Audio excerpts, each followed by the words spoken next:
ሐዋርያው ቅዱስ ጳውሎስ መዳናችሁን በፍርሃትና በመንቀጥቀጥ ፈጽሙ ይላል። አንድ ያገኘነውን የእግዚአብሔር ልጅነት እንዳናጣውና እንዳንቆረጥ ከግንዱ እንዳንቆረጥ መፈጸም አለብን ድህነታችን። እንዴት ከተባለ ክርስቶስን በመምሰል ማለት ነው። በክርስቶስ ሕግ ውስጥ በዚህ በጸጋው በኩል የምንሰራው ስራ አለ። እርሱን ክርስቶስን የሚመስለውን አዲሱን ስራ እንሰራለን። የድህነት መፈጸም ይባላል። እየፈጸምን ደግሞ መጽናት አለብን። እስከ መጨረሻ የሚጸና እርሱ ይድናል እንዳለው ጌታችን ኢየሱስ ክርስቶስ ይህንን ጸጋ ይዘን አንድ ያገኘነውን በክርስቶስ ብቻ ያገኘነውን በክርስቶስ ጸጋ ብቻ ያገኘነውን የእግዚአብሔር ልጅነት እንዳናጣው መፈጸም እንዳለብን ሁሉ እስከ መጨረሻ ደግሞ እየተጋደልን ክርስቶስን እየመሰልን መሄድ አለብን። ያኔ ክርስቶስ ሲመጣ ፍጹማን ሆነን ከተገኘን ወይም ደግሞ የጸናን ከሆነን መንግስቱን እንወርሳለን ከእርሱ ጋር ትንሣኤውን አግኝተን ማለት ነው። በአጭሩ ይሄ ነው። ኢዮብ ሊጨምር ይችላል። እሺ አሁን ሶሪ ብሩኬ ቴንኪው። አሁን አንተ ከተናገርከው እስኪ የተለየ ነገር እንደሚናገር ደግሞ ኢዮባ ደግሞ ሲናገር እንስማው። ኢዮባ ዌልካም፣ እንኳን ደህና መጣ።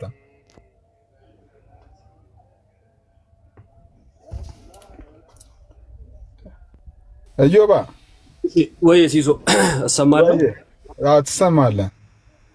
እሺ ሲሶ እናመሰግናለን። ብሩኬ ቃሎት ያሰማልን። በአጭሩ የክርስትና ትምህርት ነገረ ድህነት መሰረቱ ጌታ ኢየሱስ ክርስቶስ ነው። ጌታ ኢየሱስ ክርስቶስ ሰው ሆኖ እኛን ከወደቅንበት ሲያነሳን ቤተክርስቲያናችን በግልጽ ትሰብከዋለች። ይህንንም በማመን ከዛን ደግሞ በጥምቀት በኩል ከእርሱ ጋር አንድ በመሆን ድህነት እንዳለ ታስተምራለች። መጽሐፍም የሚነግረን ይህንን ነው። ያመነ የተጠመቀም ይድናል ይላል። ስለዚህ ሰው አምኖ ተጠምቆ ወደ እግዚአብሔር መንግስት ይጨመራል። የሐዋርያት ሥራ ምዕራፍ 2 ላይ ወደ ቤተክርስቲያን የሚጨመሩት እነማን ናቸው የሚለውን መልስ ይሰጠናል። ምን ብሎ ምዕራፍ 2 ቁጥር 37 ጀምሮ የምናገኘው ታሪክ አለ። ጴጥሮስ የሰበካቸው ማለት ነው። ከዛ በኋላ ምን እናድርጋሉ? ንስሐ ግቡ፣ በጌታ በኢየሱስ ክርስቶስም ተጠመቁ ተባሉ። ከዛን አምነው ተጠምቀው ተጨመሩ ይላል። ስለዚህ ወደ ቤተክርስቲያን የሚጨመሩት በዚህ መልኩ ነው ማለት ነው። ቁጥር 47 ላይ የቤተክርስቲያናችን የነገረ ድህነት ትምህርት ብቸኛ አዳኛችን ሰው ሆኖ ያነጻን ያዳነን እርሱን ደግሞ ተቀብለን ከእርሱ ጋር በጥምቀት አንድ ሆነን ወደ መንግስቱ እንደምንጨመር ይህንን የተቀበልነውን መዳን ደግሞ በመፈጸም ሙሽራው ክርስቶስን በመጠበቅ መጨረሻ ላይ እናንተ አባቴ ብሩካን ከሚባሉት ወገን እንድንሆን ድነታችን እየጠበቅን እንድንቆየው ያስተማረን ጌታ ኢየሱስ ክርስቶስ ስለሆነ ይህንን በማድረግ እንደምንድን እናምናለን። ቤተክርስቲያናችንን በዚህ መልኩ ታስተምራለች ማለት ነው። አምኖ ተጠምቆ ግን ካልጸና ወይም ደግሞ በቃ እንድኛለው ድህነቴን ብጠብቅም ባጠብቅም ችግር የለውም እያሉ መዳን የለም። በግንዱ ላይ ተጣብቆ ፍሬ ካላፈራ ይቆረጣል የሚለውን ቤተክርስቲያን አዘውትራ ስለምታስተምር ያው ብዙ ጊዜ ሰነፎች አይስማማቸው መሰለኝ ይሄ ትምህርት። መጽሐፍ ቅዱስ ግን እሱን ያስተምረናል። እግዚአብሔር ይስጥልኝ። እሺ ቦርናጌን አንተ አሁን ያልከው ነገር ለምሳሌ አንተ ያልከውን አርቲቡርቲ እንግዲህ ይቅርታ የተሳሳተ ቃል ተጠቅሜ ከሆነ በጣም ይቅርታ። ማናችሁንም በዚህ እንትን አስቀይሜ ከሆነ ይቅርታ። እንግዲህ ብሩኬም ሲል ሰምተካል፣ ኢዮባም ሲል ሰምተካል። አንተ ኦርቶዶክስ በዚህ መልኩ ትዳናለች ብለህ አንተ ያስቀመጥከውን ነገር እኔ የለም አልሰማሁትም። እነሱ እንግዲህ ኦርቶዶክሳውያን ነገረ ድነታቸውን ክሊርሊ በዚህ የኔ ፖይንት ደግሞ እሱ አይደለም። የኔ ፖይንት ደግሞ በደንብ አዳምጠኝ። አንድ ሰው በራሱ በንባቡ ሲያጠና ሲመረመር አይ የኦርቶዶክሳውያን ነገረ ድነት ትምህርት ከመጽሐፍ ቅዱስ ጋር ምንም የሚጋጨው ነገር የለም መጽሐፍ ቅዱሳዊ ነው ብሎ ያንን ነገር ተከትሎ መሄዱ በዛ ህይወቱን ማሰማራቱ ህይወቱን ነገር የዘላለም ህይወት ያሳጠዋል ወይስ? አንድ ሰው በዚህ መልኩ ቢሄድ ሊያጣ ይችላል ወይስ? እንግዲህ ሰውዬው ያመነ የለም ነው። ኦኬ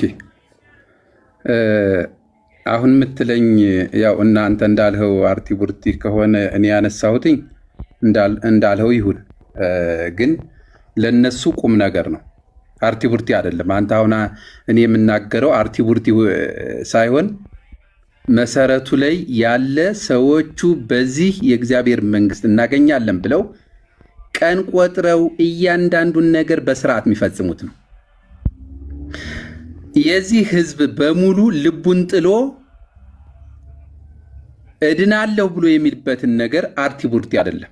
ከዛ ከወጡ እኮ እንጣላም። አሁን በኢየሱስ ክርስቶስ በማመን ብቻ ነው ሰው ሚድነው ብለው አይሉ። አንተ ይህንን ከደገፍክላቸው እኔ ማስረጃ ላምጣ። ኢየሱስ ክርስቶስን ባታምን ትድናለህ። ኢየሱስ ክርስቶስን ባለማመንህ አይፈረድብህም መጽሐፍቶቻቸው ይላሉ።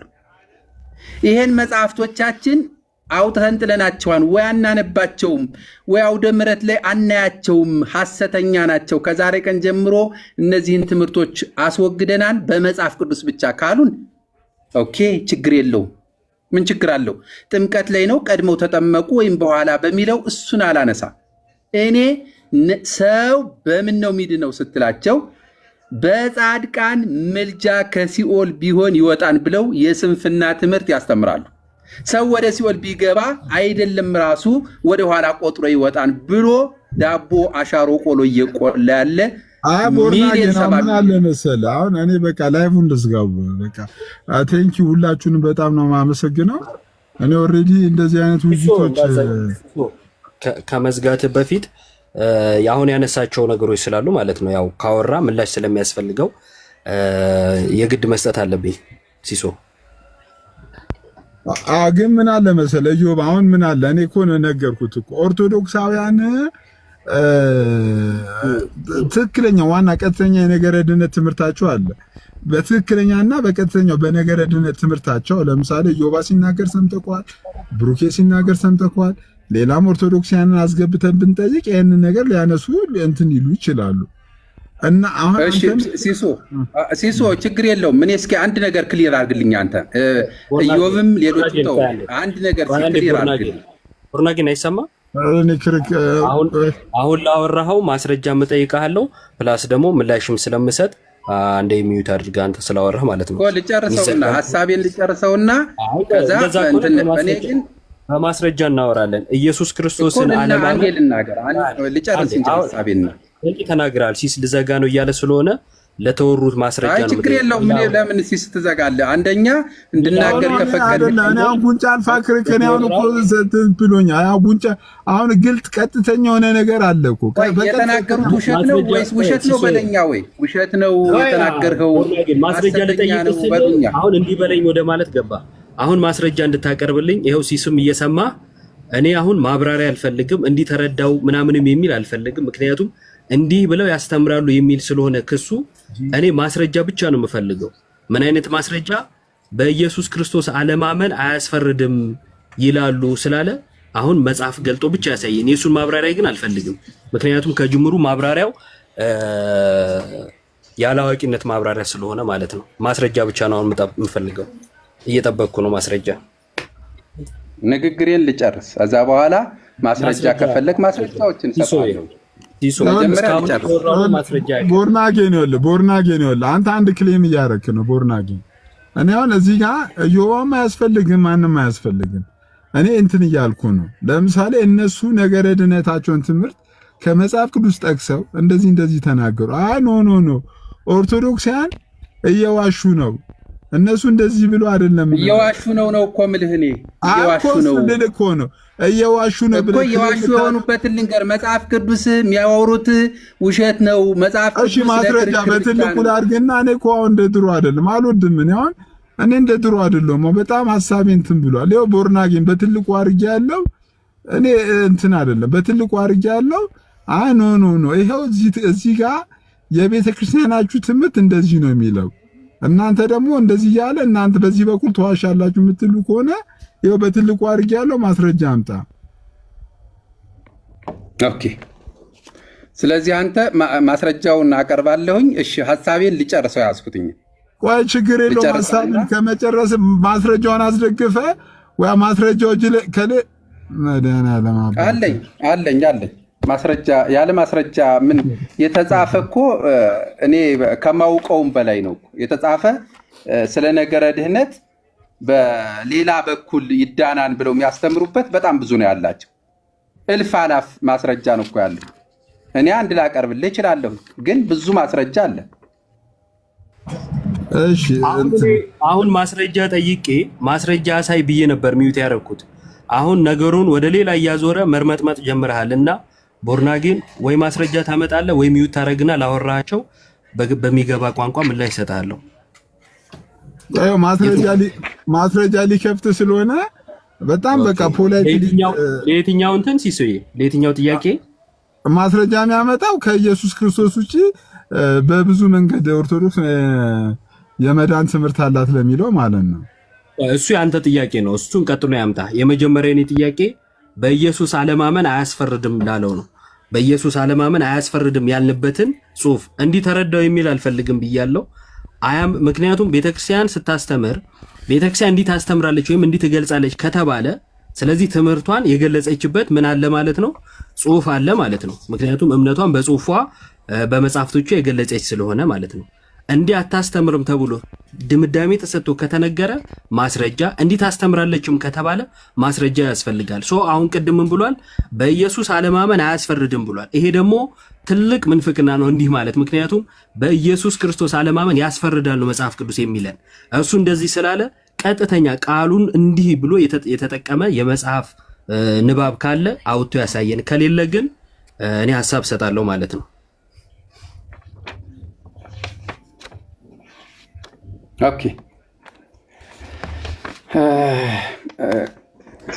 ከመጽሐፍ ሳይሆን ያው አስተምሯቸው ላይ ነው። አንድ ከምን ሳይሆን ያልከው ያው ከገድላችሁና ታምሩ ላይ ነው ማነብላችሁ። እሺ የትኛው ገድል ላይ ነው የእምነታችን መግለጫ ያለው? በኢየሱስ ክርስቶስ አለማመን አያስፈርድም የሚለው ክፈትና ሳይ።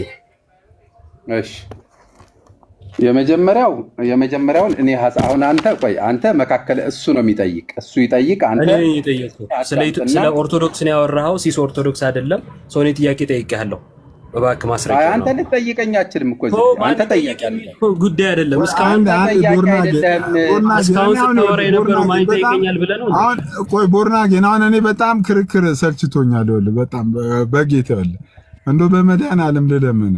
አሁን እሱ ላለ ነገር ማስረጃ ካለ አይ ማስረጃ አለኝ ብለህ ማስረጃውን ታሳያለህ። ማስረጃም ከሌለ ችግር የለውም መስሎኝ ነው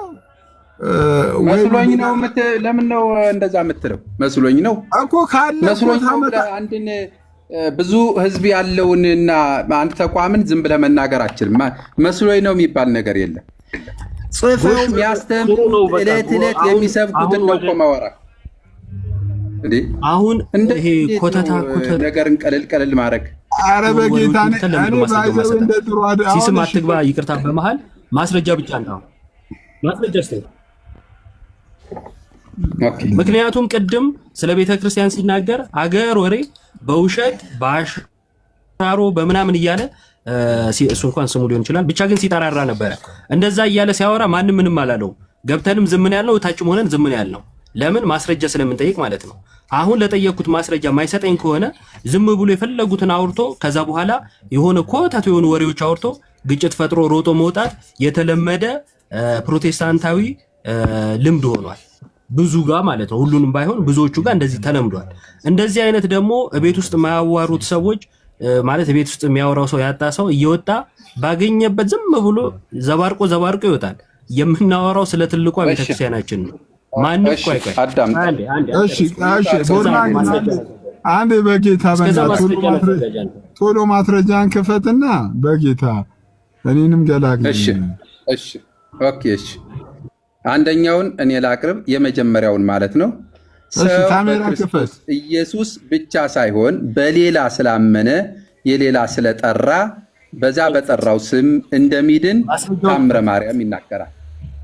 ማስረጃ አሁን ቆይ የምን ሚዩት በኢየሱስ ብቻ ሳይሆን ብሏል። እኔ የጠየኩት ግን ምንድነው? በኢየሱስ አለማመን አዳምጠኝ፣ በተራ ልናገር ነው። ሚዩት አድርግልኝ፣ እኔ ልናገር ና ይኸውልህ፣ እንደዚህ ነገሮችን ዞር አድርጎ መሮጥ አይቻልም። የጠየኩ አልዞርም፣ ሁሉንም አሳያለሁ። አንተ ሚዩት አድርገው። ምንድነው የጠየኩ? አንተ ጠያቂ አይደለም፣ ሚዩት አድርገው።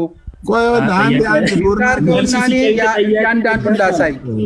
ሲጀመር ምላስን ብትቆጥብ እንደዚህ አትሆንም ነበረ። አሁን የጠየቁ በኢየሱስ አለማመን አያስፈርድም። ሚዩት አድርገው፣ ላምብበው፣ ሚዩት ላድርገው፣ ሚዩት አድርገው። አትፍራ። አንድ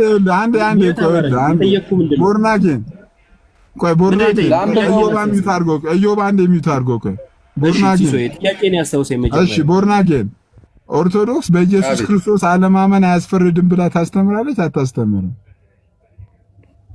ይኸውልህ እኔ አሁን እኮ ጽፋ በወረቀት ይዛ የምታነበው አይደለም እንጂ እኔ እንዲላለች አትልም እያለች ነው ብዬ ነው እኮ በወረቀት ያለ ነው ማወራ። እሺ ቦርናጌን፣ ኧረ በጌታ እኔ በእናትህ እኔ በጣም ቦርናጌን ኦርቶዶክስ በኢየሱስ ክርስቶስ አለማመን አያስፈርድም ብላ ታስተምራለች አታስተምርም? እኔ መቼ አልሁህ?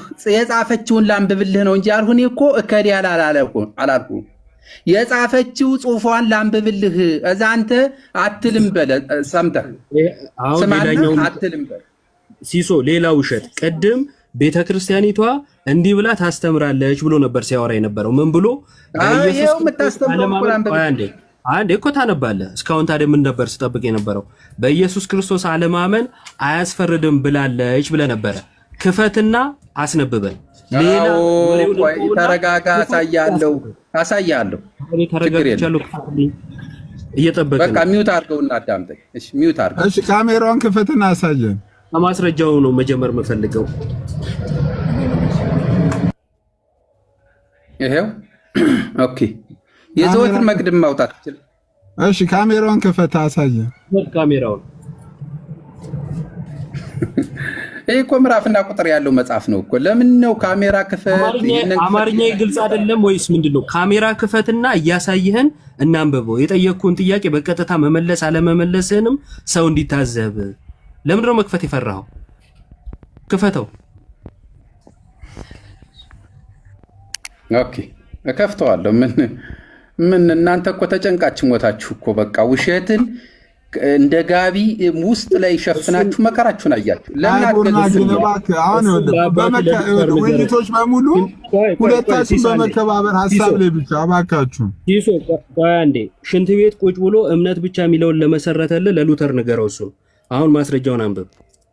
በሚገባው ቋንቋ ካላናገርኩ ሊገባው ሉተር በል ማንም በል። ይኸውልህ ጳውሎስ ከሰበከው የተለየ ወንጌል ምሰብ ከሆነ የተረገመ እርግማን ነው። እርግማን ነው። ያንን ነው የምናገር። ማንም በል። እኔ ጳውሎስን መናፍቅ ብለህ ብትል እኔ መናፍቅ ነኝ። ጳውሎስ የሚለውን እንዲህ ካል ይኸው በቃ ላንብብልህ። ማስረጃው ጋር ግባ እባክህ። የመጀመሪያው ማነበው እኮ አዳምጥ። ሚውት አድርግ እንጂ እንዴ እኔ ነኝ ቤተኛ አልክ እኮ። እንዴት ልናገር? እሺ ቀጥል። ሚውት አድርግ። እናንተ ተጋብዘህ ነው የገባኸው። ሚውት አድርግ፣ ከዛ ልናገር። ሚውት ካላደረግ እኔ ተጋብዤ ሲሆን አንተ ባለቤት ሆነ ነው። እኔማ ተናገር ተብዬ ነው። በቃ አንተ እኮ ስነ ስርዓት ይዘህ ማስረጃ አቅርብ ተብለህ ነው እንድታወራ ሳይሆን ማስረጃ አቅርብ ተብለህ ነው። ማስረጃው ላውራ። ሚውት አድርግ ወንድሜ። በቃ ሰው ቤት ገብተህ እንዴት ነው? እሺ ሚውት አደርግልሃለሁ።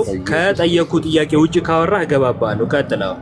በኢየሱስ ክርስቶስ ስም በቃ አይዞ። ደንግጣ አትሙት። ደንግጣችሁ ሞታችሁ እኮ እንዴ! ምንም ማለት እሺ የመጀመሪያው የነት አዳምጠኝ። መጀመሪያው ሰው የሚድነው በኢየሱስ ክርስቶስ በማመን ብቻ አይደለም፣ በጻድቃን ስራቸው በማመን በሱ ይድናል። ይሄን ልናገር። በእጅ እየጠቆምክ አስነብበኝ። አስነብበኝ በእጅ እየጠቆምክ እኮ። ታዲያ ለምንድን ነው ከራስህ የምታወራው? ሚውት አለ እንድናነበው ነው ማስረጃህን የሚል ሳይኖር በአፍህ ትላለህ። ማስረጃ አንጣ ስትባል የእናቴ መቀነት ጠለፈኝ ወዘተ ምናምን ትላለህ። ማስረጃውን አስነብበን እባክህ። እሺ የኃጢአት መድኃኒት የሚለውን ላንብብልህ። ምን ለሚለው ጥያቄ ነው? ቆይ ምን ለሚለው ጥያቄ ነው? መድኃኒት የሆኑ ፍጡራን አሉ።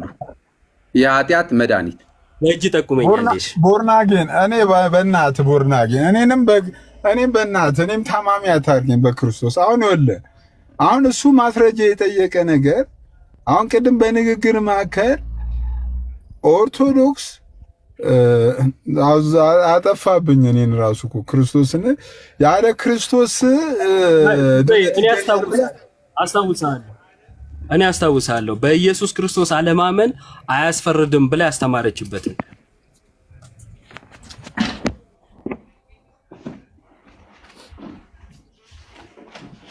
እሺ ቦርናጌ እንደዚህ ማስረጃ አለ?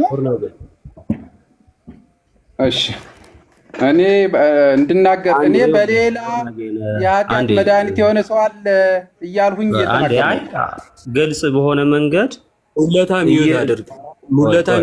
እሱ ትልቅ ሰው ራሱን ያለ ሰው ራሱ ማስረጃ ማቅረብ ይችላል። አይ እኔ ለሲስ ነው የምነግረው። እኔና እሱ እያወራን ያለ ነው። ሲስ ማስረጃ ስለጠየቅኩኝ ሲስ አቅርብ ብሎ እየሰማ ነው። ሰው አንተ ቁጭ ብለህ ስማና እሱ ሲጨርስ ትገባለህ በተራ ሚዩት አድርግ እኮ ለሲስ ላስረዳ። ሚዩት አድርግና እሱ ይጨርስ። እንዴ አንተ ምን ቤት ነው ሚዩት አድርጊ በለኝ ባለቤቱ። አንተ ሚዩት አድርገህ ቁጭ እኔ ለሲስ ነው የማናገረው። ቆይ ሙለታ እኔ ኦርቶዶክስ ስለሆንኩኝ እሱም ስለ ኦርቶዶክስ ያወራ ስለነበረ ባወራት ቤተክርስቲያን ላይ ጠየቁ። አንተ ምን ቤት ነህ ሲጀመር? ሲሳይ እየጠየቀ ነው። እኔ ምንትን ሆንኩኝ? እኔ ምን ሲሳይ ምን አገባኝ ስለሆነ ማስረጃ ምን አገባ? ሲሳይ ኦርቶዶክስ አይደለም። እኔ ነኝ ስለ ኦርቶዶክስ የጠየቀ። ሲሳይ እየጠየቀ ቦርናጌን ይመልሳል። አንተ ሚዩት አድርግ። በአንተ ቤት ለማስመለጥ ነው። ግራ ሲገባ ሚዩት አድርግና ቁጭ ብለህ ስማት። በዛውም ትማራለህ። ማን ቦርናጌን ነው ሚዩት አታርጉት። ሙለታን ኖ እያየው ነው ብታስይዛቸው ጥሩ ነው። ስለዚህ ሐሳቤን ለመስጠት ድል ከሰጠ ልጁን እኮ ምንም እንዳያወራ እኮ አደረጋችሁት። ሲጀምር ኖ አይደለም። ሙሌ ምን አለ መሰለህ? ሙሌ ምን አለ መሰለህ? አንተ አሁን ገብተህ በመሃል ማን ነው ሐሳብ ሰጪ ያደረገ? እኔ እኮ ልጨርስና ባለቤቷ ትጠየቃለህ። አይ ወንጌል አማኞችም እንደዚህ ብሎ አያምኑም ስትባል ማስረጃ ትጠየቃለህ። ማስረጃ ስፔሻሊ እንደዚህ ትላልቅ ፎርማል በሆኑ ውይይቶች የኔን ቤት አካበርክ እንዳትሉኝና እንደኔ አይነት ቤትም ገብታችሁ ያልሆነ ነገር ስትዘባርቁ ሰዎች ገብተው ማስረጃ ይጠይቋቸዋል። እና በተቻለ መጠን ለምትጠየቁት ጥያቄ ቀጥተኛ የሆነ ማስረጃ ማቅረብ ካልቻላችሁ ፕሊስ እንደዚህ አይነት ትልቅ ክሌም፣ አሁን ይሄ በጣም ትልቅ ክሌም ነው። ኦርቶዶክስን በቃ ማለት ወይ ኦርቶዶክስን አላወቃችኋትም ወይ ኦርቶዶክሳውያን ላይ ያልሆነ በጣም ፎልስ የሆነ ክሌሞችን ባታቀርቡ እኔ እመርጣለሁ። ከዛ ውጪ እንግዲህ ቃልዮት ያሰማን ወገኖች። እኔ እንደ አክሊልሻ እስቲ አንዴ ግባ በጌታ አንዴ ብሮስኪናና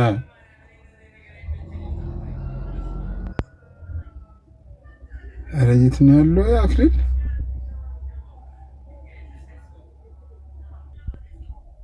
አኪ አንዴ ላክልኝ ከአንዴ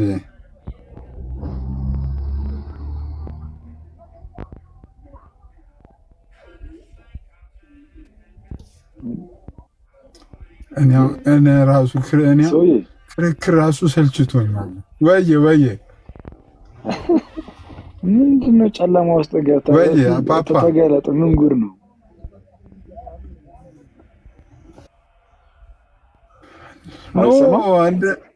ትሰማለህ እኮ እንዳወረድኩህ እኮ ላይቭ እንትን ብዬ ከዛ አንድ ርዕስ ላይ እያወራሁ እኮ ነው እዚህ የደረስኩት። ጭራሽ ቤት አልገባህም እስካሁን? ልገባ ነው አሁን።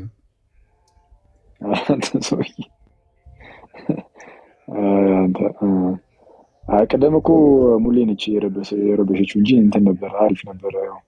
ትንሽ ጭቅጭቅ ቢሆንም እኔ ደግሞ እንደ ጥሩ አይደለም። አሁን ጭቅጭቅ በጣም ይሰለቻል። አሰልቺ ነው። ያሰለቻል። ጭቅጭቅ እንትን ብሏል። ምንም አይነት መፍትሄ ስለሌለ ጭቅጭቅ በጣም ያሰለቻል። ኧረ በስመ አብ በጌታ የምን አባቱ ስና ጭቅጭቅ ነው። አሁን ኦልሬዲ እንትን እዛ የጭቅጭቁ መሀልም ስለታየ ምናምን ነገር ዮባም ሲጠይቅ መልስም ስላልተሰጠው ምንም ማስረጃም ስለሌለ እነዚህ ሐሰተኛ ክሶች ይኖራሉ። በቃ ማስረጃ ይባላል። ከመጡ እሰየው፣ ካልመጣ በቃ ማለፍ ነው። ሲጀመር ገርላ ታምራት ላይ ቢኖር ኖሮ ራሱ ማን ያስተምህሩ መግለጫችን ነው አለ ብሎ እንደዚህ የማይሰለቻቸው አይነት እንትን በዛ ላይ እሱን ራሱ ማምጣት እስኪከብዳቸው ድረስ አሁን እንደዚህ እኔ አሁን ለምሳሌ እኔ ድሮም ስመጣም አንድ የሙግት ሐሳብ አስቀምጫለሁ።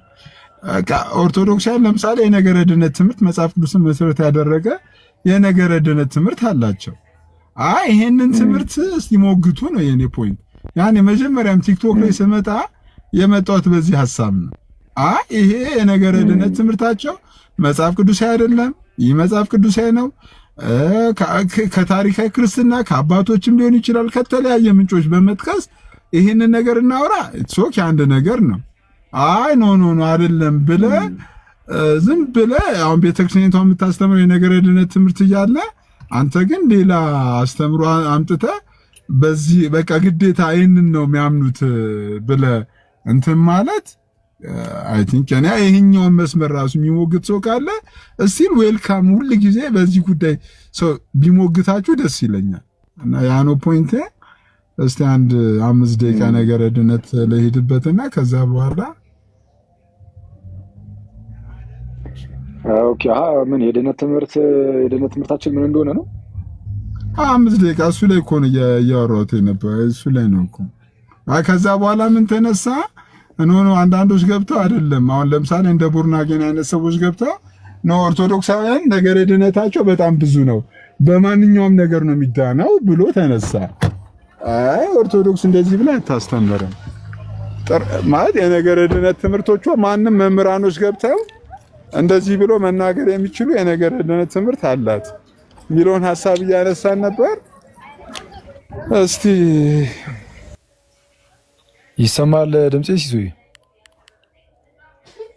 ይሰማል። አክሊል ቀጥል።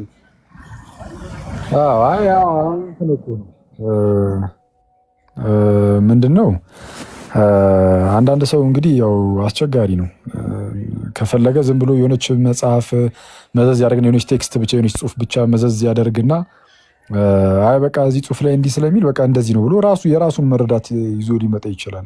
እኔ በጣም የሚያስገርመኝ ሰው መጽሐፍ ቅዱስን አንብቦ ማለት ነው መጽሐፍ ቅዱስን አንብቦ እንግዲህ አውቆም ይሁን ሳያውቀው ባለመረዳት ማለት ነው ሊጠመዝ ይችላል። መጽሐፍ ቅዱስን ሊያጣምም ይችላል።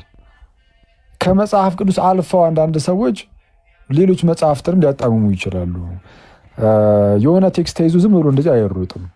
ስለ ቤተክርስቲያን አስተምህሮ የምናወራ ከሆነ የቤተ ክርስቲያን አስተምህሮ የሚገለጠው በምንድን ነው? የቤተክርስቲያን አስተምህሮ እኮ ይታወቃል። ቤተክርስቲያን እኮ የሆነ ቦታ ላይ ያለች ብቻ እኮ አይደለችም። ኢትዮጵያ ብቻ ያለች ነው እንዴ ይመስለን? አይደለም እኮ በመላው ዓለም ላይ እኮ አለ። ኢትዮጵያ ውስጥ የተለየ ትምህርት እኮ ማምጣት አንችልም። እንችላለን እንዴ? የተለየ የድህነት ትምህርት እኮ ኢትዮጵያ ውስጥ ማምጣት አንችልም። ስለዛ በየትኛውም በዓለም አቀፍ ደረጃ ወጥ ነው በቃ የድህነት ትምህርት በቃ አንዱ ጋር ሌላ የሚባል ነገር የለም። የድህነት ትምህርት ወጥ ነው። የትም ቦታ ቢኬድ ተመሳሳይ ነው። ከዛ ውጪ የተለያዩ እንደዚህ መጽሐፍት ቢጠቀሱ እና ከዛ ትምህርት ጋር የሚቃረን ሆኖ ቢገኝ ከተቃረነ የምርም ከተቃረነ ማለት ነው ተቀባይነት አይኖረውም። ያ የተነገረው ነገር ወይም ያ ጽሁፉ ገድል ላይ ይኑር፣ ተአምር ላይ ይኑር፣ ድርሳናት ላይ ይኑር ቋሚ ከሆነው ከቤተ ክርስቲያን የድህነት አስተምህሮ ጋር የሚጋጭ ከሆነ በቃ እሱ ተቀባይነት አይኖረውም። አንዳንዶች ደግሞ ምናልባት ተአምር ሊሆኑ ይችላሉ። አንዳንዴ ኤክሰፕሽናል የሆኑ በተአምር የሆነ ነገር የሚፈጠርላቸው ሰዎች ሊኖሩ ይችላሉ። እንግዲህ ተአምር ሁልጊዜ ቢሆን ተአምር ነው እንጂ አስተምህሮ አይደለም። ተአምር አስተምህሮ ነው እንዴ ጋይስ? አይደለም እኮ አይደል? ተአምር አስተምህሮ አይደለም። ተአምር ነው አለቀ። ኤክስትራኦርዲነሪ የሆነ ነገር ከተለመደው ነገር ውጪ የሆነ ነገር በእግዚአብሔር አሰራር ሊከሰት ይችላል። እሱ ግን እንዳስተምሮ አይያዝም። ስለ አስተምህሮ ስለ ቤተክርስቲያን አስተምህሮ የሚወራ ከሆነ የቤተክርስቲያን የድህነት አስተምህሯ በጣም ግልጽ ነው። በአጭሩ ምንድነው የኤርሰን የድህነት አስተምህሯ ከተባለ አንዴ ቀና ልበል እንደው የድህነት አስተምህሮን ጋደም ብላ አትናገር።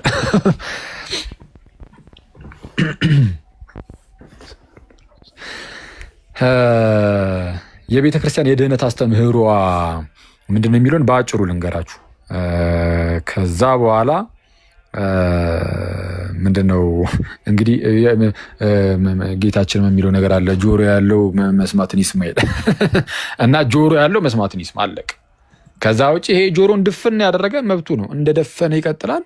ከዛ በኋላ ጌታችን ኢየሱስ ተመልሶ ሲመጣም የሚያሰማውን የሰላም ቃል አይሰማም። ያ በቃ ጆሮ ተደፍኖ የሚኖር ካለ ተደፍኖ ነው የሚኖረው። ስለዛ ጆሮአችሁን ትከፍቱና የተወሰነ ለመስማት ትሞክራላችሁ ማለት ነው። ያው አጭር ነገር ነው። 1 ደቂቃ ብቻ ልንገራችሁ አለቀ። ሁሌም ስለ የምንማማረው ስለሆነ በአጭሩ ድህነት በቤተክርስቲያን ውስጥ ያው የሚጀምረው ኦፍኮርስ ከእግዚአብሔር ነው። ያለ እግዚአብሔር ሰው ምንም ማድረግ አልቻለም። ሰው ሁሉ ወድቋል፣ ሙት ነው። ስለዛ በበደላችን በኃጢአታችን ሙታን ስለነበርን እግዚአብሔር ልጁ ኢየሱስን ላከው። ርቀን ለነበር ነው እግዚአብሔር ክንዱን ሰደደ። ክንዱ ኢየሱስ ነው። ክንዱ ኢየሱስን ክንዱ ልጁን ሰደደውና ልክ በክንዳችሁ የራቀውን ነገር እንደምታቀርቡ ርቀን የነበርነውን እኛን እግዚአብሔር በክንዱ ማለትም በኢየሱስ በልጁ አቀረበን ነው። በቃ አለቀ። እና ክንዱን ሲሰድ ሰዎች አሜን ውሰደኝ ማለት አለባቸው። ክንዱ ቅርብ ነው ለነርሱ፣ በቃ አጠገባቸው ነው። የእግዚአብሔር ክንድ እርሱም ልጁ ኢየሱስ ለሁሉ የተገለጠ ነውና በሁላችን ደጅ ያለ ነው። ስለዛ ክርስቶስ ለሁሉም ነው። ጌታ ኢየሱስ ለሁሉም ነው። ስለዚህ ማንኛውም ሰው ፈቃደኛ የሆነ ሰው ሁሉ በዚህ ክንድ ወደ እግዚአብሔር ይቀርባል። በማን? በዚህ ክንድ። ይህ ክንድ ማን ነው ብያቸዋለሁ? ጌታ ኢየሱስ። በእርሱ በክርስቶስ ኢየሱስ ወደ እግዚአብሔር መቅረብ አለው። ኦኬ፣ ማን ነው? በእግዚአብሔር ልጅ በኢየሱስ ክርስቶስ እንደው ፈቃደኛ ይሁን እንጂ ማንኛውም ሰው ወደ እግዚአብሔር መቅረብ አለን። በእርሱ ስራ፣ በክርስቶስ ስራ ወደ አብ መግባት አለን እንዳለ ሰው ምንድነው እንግዲህ እንዳልኳችሁ ሙታን ነበርን። እኛ ምንም ማድረግ አልቻልንም። እግዚአብሔር ልጁን ላከው። ከዛ በልጁ በክርስቶስ ኢየሱስ የሚያምን አምኖም የሚጠመቅ ኦኬ፣ በቃ ለድህነት እንዲህ ነው እኛ የምናደርገው። አንደኛ ክርስቶስ ኢየሱስ፣ ኧረ አዎ እርሱ ኢየሱስ፣ እርሱ አዎ ክርስቶስ ነው ብለን እናምናለን። ነቢያት የመሰከሩለት በነቢያት ሲጠበቅ የነበረው ተስፋ ያደረጉት ተስፋችን እርሱ የነቢያት ሳይቀር ተስፋቸው እርሱ ነው፣ ክርስቶስ ነው። እርሱ ኢየሱስ፣ እርሱ ክርስቶስ የእግዚአብሔር ልጅ ነው ብለን እናምናለን። ኢየሱስ እርሱ ክርስቶስ የእግዚአብሔር ልጅ ከሆነ ደግሞ በእርሱ በኩል የተገለጠውን የተሰጠውን አስተምህሮ ሁሉንም እንቀበላለን። ስለዚህ አሁን አስተምህሮ የሚባል ነገር አለ። ሙሉን አስተምህሮ በክርስቶስ በኩል የተገለጠውን ለቤተ ክርስቲያን አንድ ጊዜ የተሰጠውን ጋይስ፣ በክርስቶስ በኩል የተገለጠ ሲባል ዝም ብሎ የተጻፈ ምናምን ብቻ ማለት አይደለም። በቃ ለቤተ ክርስቲያን አንድ ጊዜ ፈጽሞ የተሰጠ ሃይማኖት ወይም አስተምህሮ አለ። ያንን አስተምህሮ ሙሉ በሙሉ ሰው ካልተቀበል አይድንም። አየ ቅዱስ ጳውሎስ ምን ይላል? ቲቶን ምን ይሏል? አስረግጠ ንገራቸው ይሏል አይደል? ቲቶ በዛ በቲቶ መልእክቱ እኮ ቅዱስ ጳውሎስ እንደነዚህ አይነት ሰዎችን መከራቸው እንደነዚህ አይነት ሰዎችን መከራቸው እያለ ሲና አስረግጠ ነገራቸው። እኔ ያው አስረግጬ ነው የምናገረው እና እናገራለሁ። ምንድነው ሰው ለቤተ ክርስቲያን አንድ ጊዜ ከእግዚአብሔር ዘንድ ማለት ነው የተሰጠው ፈጽሞ የተሰጠውን አንድ ጊዜ ፈጽሞ የተሰጠውን ሃይማኖት እስካልተቀበለ ድረስ አይድንም። የመጀመሪያው እርሱ ነው። ለቅዱሳን አንድ ጊዜ ፈጽሞ ስለተሰጠ ሃይማኖት እንድትጋደሉ ስለሚል ስለዚህ የድህነት ትምህርታችን በአስተምህሮ ይጀምርና ይህንን ለቤተክርስቲያን የተሰጠውን አስተምህሮ እንቀበላለን። ከዛን አይተዋል። በእምነት ምን ታደርጋለህ? ትጠመቃለህ። ስትጠመቅ ነፃ ትወጣለህ። በቃ አለቀ። ልክ ህዝበ እስራኤል ከፈርዖን ባርነት ነፃ እንደወጣ በመጀመሪያ ቆሮንቶስ መልእክቱ ምዕራፍ 10 ላይ ቅዱስ ጳውሎስ እንደተናገረው ወንድሞች ይህን ታውቁ ዘንድ እወዳለሁ፣ አባቶቻችሁ ሁሉ በዛ በምድረ በዳ ይልና በባህር መካከል ተሻገሩ፣ በባህርና በደመናም ተጠመቁ አይነት ነገር ይላል አይደለ? እና ባህር የውሃ ምሳሌ ነው፣ ደመና የመንፈስ ቅዱስ እንዲህ ብሎ ነው የፈቱት። ኦልሞስት እንግዲህ የትኛውም አባት ይህንን ጥቅስ ሲያብራራ በዚህ መልኩ ነው የሚፈተው፣ ለጥምቀት ነው የሚሰጠው። እና ጳውሎስም በግልጽ ተጠመቁ ብሎ አስቀምጧል።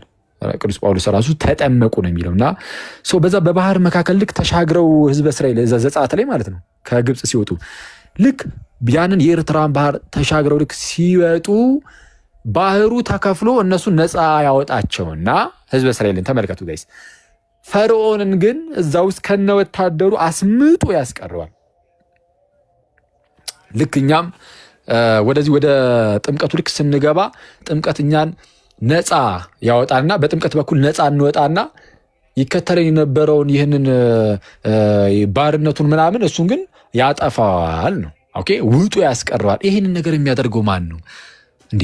ውሃ ኃይል አለው እንዴ ጋይስ? ውሃ እንደዚህ የማድረግ ኃይል አለው? አረ የለውም። ውሃ እንደዚህ የማድረግ ኃይል እኮ የለውም። ግን አሁን ጥምቀት ሆኗል። ጥምቀት ምንድነው? በዛ በውሃ ውስጥ መንፈስ ቅዱስ ስራውን ይሰራል። ምን አይነት ስራ ነው መንፈስ ቅዱስ የሚሰራው?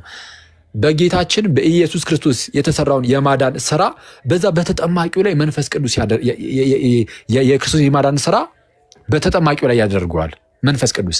ስለዛ ያ የጥምቀት ቦታ ወርክሾፕ ነው፣ የስራ ቦታ ነው። ምን አይነት የስራ ቦታ? ዳግም ሰዎችን እግዚአብሔር የሚፈጥርበት ቦታ አደረገው ጥምቀትን። ከሰጠን ይህንን ጥምቀትን በዚህ መልኩ አሜን ብሎ መቀበል ነው እንጂ መከራከር አያስፈልግም። ተወኩት እግዚአብሔር ከሰጠ እሰየው። እችቶ የሚል ሰው አለ። አረ ቅዱስ ዮሐንስ አፈወርቅ ምን ይላል? እንዴ እንዴት ሰው ከውሃ ይወለዳል ብለህ ትከራከራለህ ይልና ማለት ነው። ኤችቱ ትላለህ እንደማለት ነው። አሁን በአሁንኛ ልግለጸው ካልኩኝ የቅዱስ ዮሐንስ አፈወርቅን አገላለጽ ኤችቱ ትላለህ ብዬ እንደምናገር ነው። እና እንዴት ከውሃ ሰው ዳግም ይወለዳል ብለህ የምትጠይቅ ከሆነ ይላል እንደ የመጀመሪያው ፍጥረቱ እንዴት ነበረ? ሰው ከአፈር አልነበረም ወይ ነው? ከምን ከአፈር እግዚአብሔር ሰውን አስቀድሞ ከምን አበጀው? ከአፈር። አፈር እንዴት ስጋ ሆነ? አፈር እንዴት ደም ኑረው?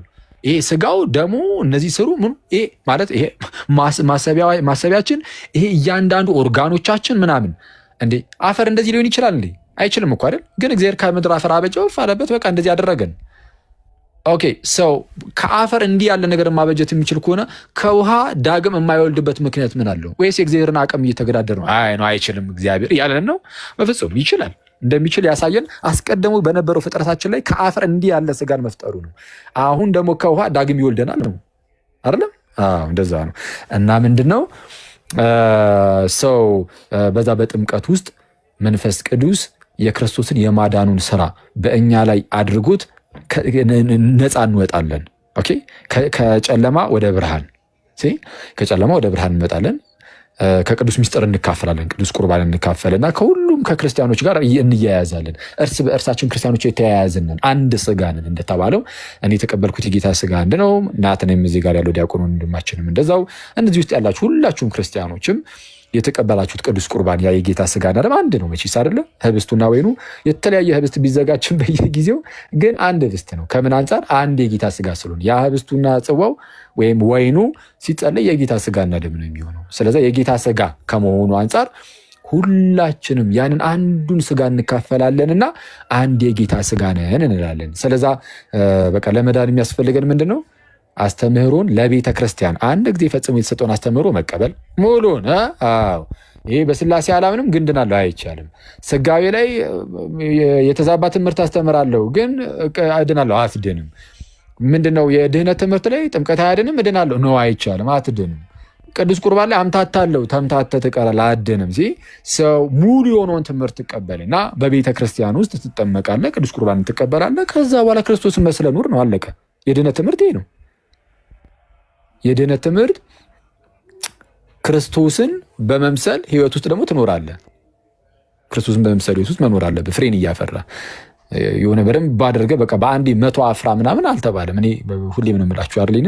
በቃ እንደው ድንግጥ ብለን ራሱ ወደኋላ እንዳንቀር እኮ እግዚአብሔር እኮ አንዱም 30 አንዱም 60 አንዱም 100 አፈራ እኮ ነው የሚለው። በመልካም መሬት ላይ የወደቀው ዘር አንዱም 30 አንዱም 60 አንዱም 100 ያፈራው ራሱ ሁሉም 100 አፈራ አይልም፣ አንዱም 30 ይላል። ስለዛ እንደው እኛ እንደው ትንሽ እግዚአብሔርን መውደድ በልባችን ይኑር።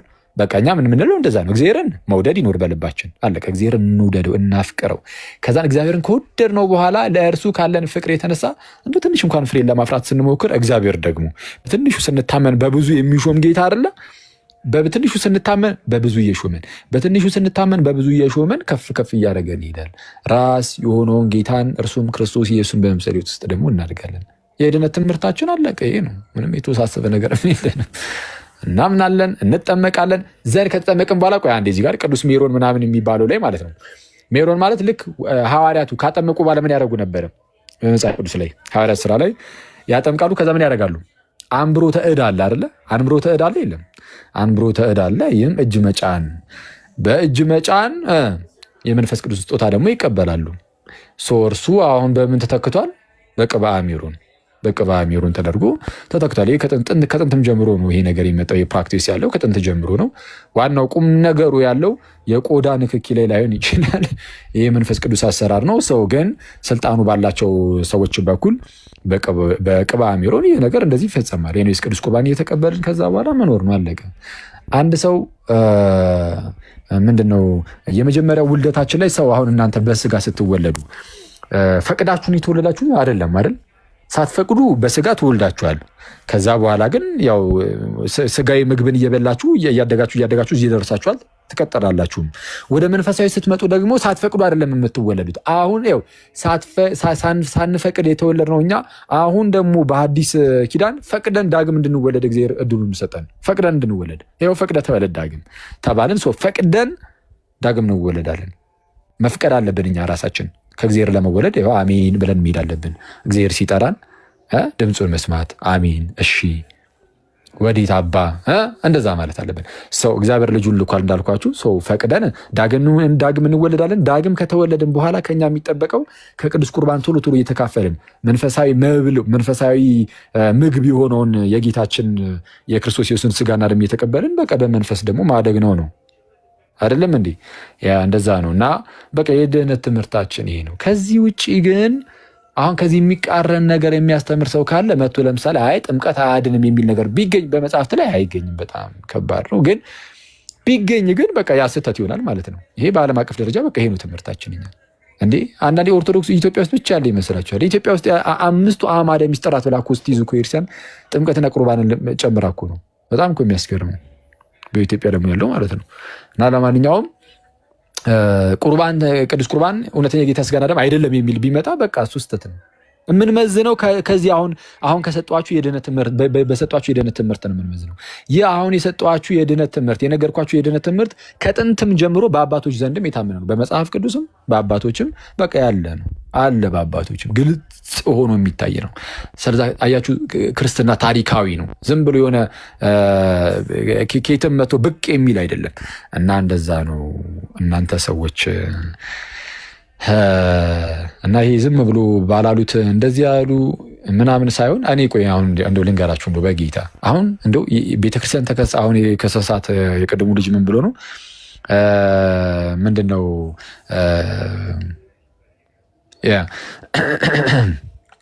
ቤተክርስቲያን አለ በኢየሱስ ክርስቶስ ሳይታመን መዳን ይቻላል ብላ ነው የምታስተምረው አለ። አሁን በአስተምህሮ ደረጃ ኢማጂን እንደዚህ ብሎ ሲናገር በአስተምህሮ ደረጃ የቤተክርስቲያን አስተምህሮ ብሎ በኢየሱስ ክርስቶስ አላምንም ብትልም ወይም ባታምንም በኢየሱስ ክርስቶስ ባታምንም ትድናለህ።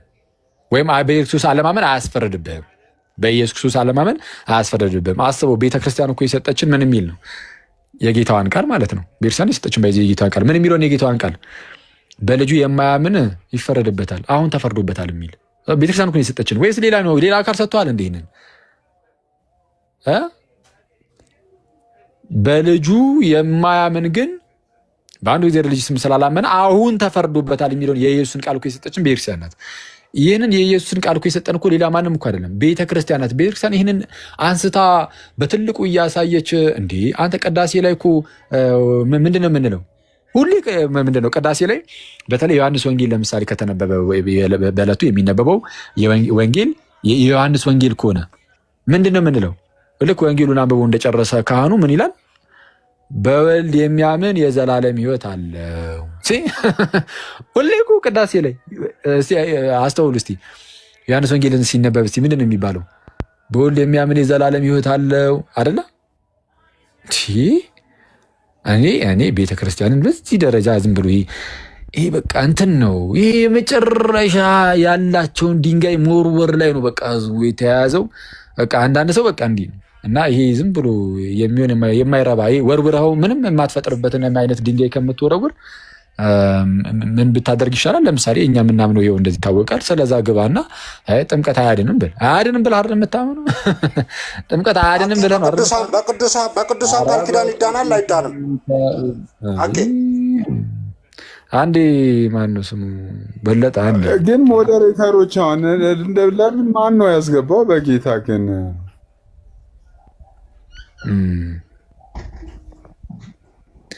አስቸጋሪ እኮ ነው አንዳንዴ። አሁን ምንድነው ጥምቀት አያድንም ብለህ አይደል የምታምነው? ግባና በቃ አለቀ። አይ ጥምቀት አያድንም ተሳስታችኋል ለምን አትልም? ለምን ትክክለኛውን አስተምሯን የመተቸት አቅሙ የለም። ማይ ብራዘር የቤተክርስቲያንን ኦፊሽ ሚዩት አድርጊው። ሲሶይ ድምጻችሁ እየተሰማ ነው።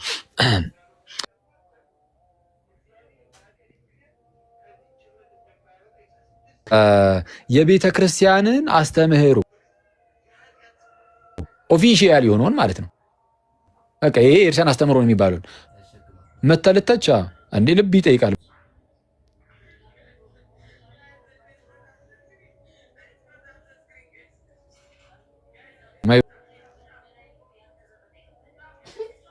ላይሆን ይችላል ግን ተዋርደን ነው የምትሄደው።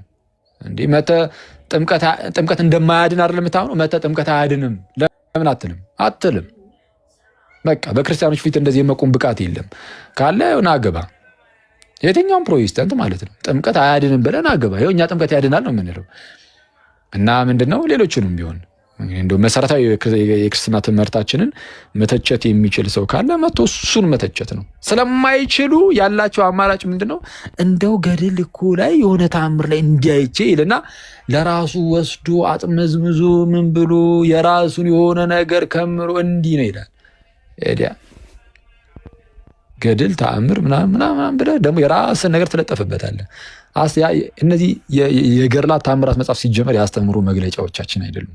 እናው እንዴ መግለጫዎቻችን ናቸው። የሃይማኖት መግለጫ ነው። የሃይማኖት መግለጫ በዋናነት የናይሲኖ ኮንስታንቲኖፖሊታን ክሪዱ ነው።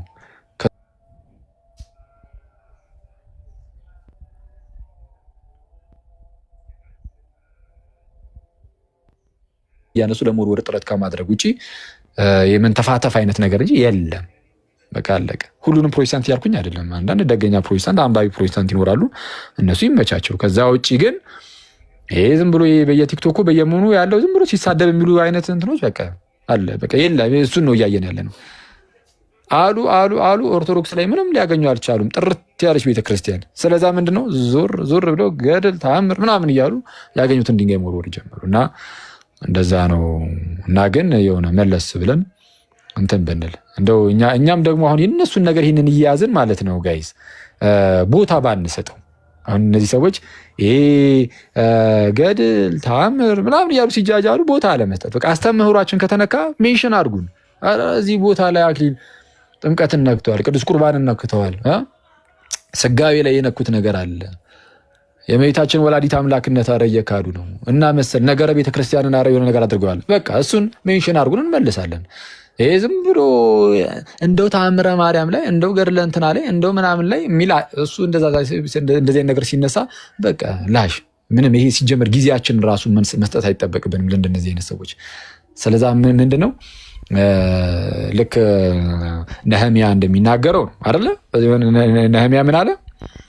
በጣም እንደው ይሄ ኢየሩሳሌም በወደመች ጊዜ በኋላ በቂሮስ እግዚአብሔር ዳግም ህዝቡን እንግዲህ ሲመረው በቂሮስ በኩል እንዲታነጽ ሲያደርግ ኢየሩሳሌም ድጋሚ እንድትታነጽ ሲያደርግ ቤተ መቅደሱም እንዲታነጽ ሲያደርግ የከተማዋን ቅጥር ይሰራል ነህሚያ እና ሲሰራ እየሰራ እያለ ታጥቀው ነው በቃ መሳሪያቸው ምናምኖቻቸውን ታጥቀው ምናምን ይሰራሉ ነህሚያ ማለት ነው። እና ሲሰሩ ከታች ሆኖ አንዳንዶች ግን እና ይሉታል ያዘናጉታል ነህሚያን ማለት ነው። ኧረ እኛ የምንሰራው ብዙ ነገር አለብኝ እና እንዴት ልወርድ እችላለሁ? እንዴት ወደኋላ ልወርድ እችላለሁ? ይላቸዋል ነህሚያ። ስለዛ በቃ እኛ በጣም ብዙ ልንሰራው የሚገባን ነገር አለ ጋይዝ። ከባድ ቅጥር ማጠር ላይ ነው ያለ ነው። ከባድ ቅጥር ላይ የቅጥር ስራ ላይ ነው ያለ ነው። ስለዛ በጣም ብዙ የምንሰራው ነገር አለ። እንዴት ወደኋላ እንመለሳለን ልንል ይገባል ከነህሚያ ጋር ሆነን እና እኔ ቲክቶክ ላይ ያላችሁ ክርስቲያን ወንድም እህቶቼ ሁላችሁም ነህሚያ ናችሁ። ነህሚያ ነው መሆን ያለብን። ልክ እንደ ነህሚያ እንደነዚህ አይነት ሰዎች ወደኋላ እንደው በጠሩን ቁጥር ነው እኛ ዝም ብለን ስለ ክርስቶስ እየተማማርን አይደለ? እንደዛ ነው የሚሻለው እንዴ ጋይስ። ተስፋችን እኮ ጌታ ኢየሱስ ነው እና ስለ ክርስቶስ እየተማማርን ተስፋችንን እርሱን አድርገን በተስፋ እየለመለመን በደንብ እርሱን እየናፈቅን መኖር ነው ያለብን እና ስለ እርሱ እየተማማርን እንሄዳለን። እነርሱ ዝም ብለው እስኪሰለቻቸው ድረስ ይሄዱበት። ህዝቡ እኮ ሰልችቶታል፣ እነሱም ሲሰለቻቸው ያቆሙታል። እና እንደዛ ብናደርግ መልካም ነው። ቴንኪው ጋይስ ምናምን በማታው ገብቼ ያደረግኳችሁ ምናምን እና እንደዛ ነው። ቴንኪው መልካም አዳር። ኦኬ ቴንኪው አኬ ወይ እናሳ ወይ እና አሎ በጣም አሪፍ ትምህርት እኮ ነው አኬ።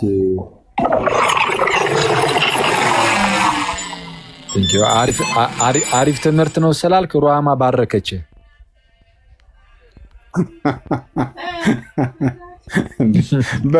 በረከቱ ይደርብኝ። በረከቱ አይደርብም። የኔ ሳይሆን የእሷ በረከት ይደርብህ።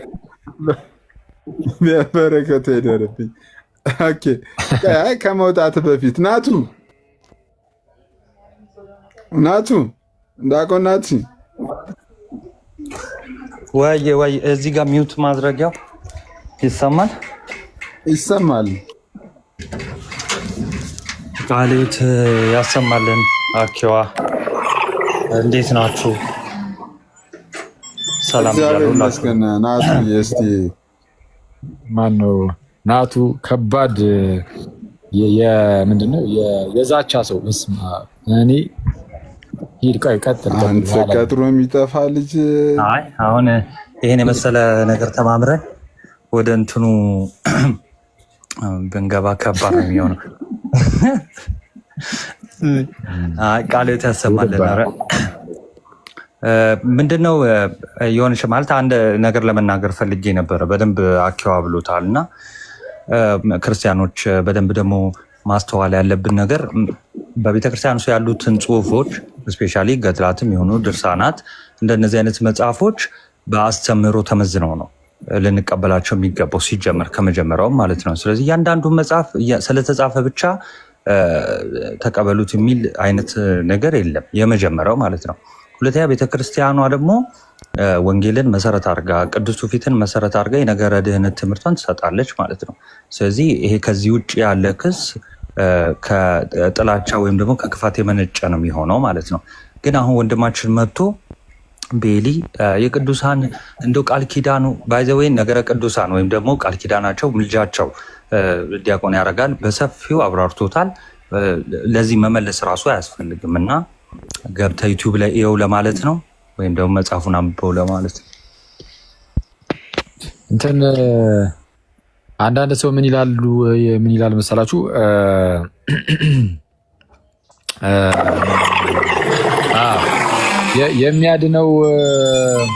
የሚያድነው ኢየሱስ ነው ወይስ ጥምቀት ነው የሚሉ ሰዎች አሉ። በጣም እኔ እንደዚህ ብሎ የሚጠይቅ ሰው እየሰማችሁ ነው ጋይዝ?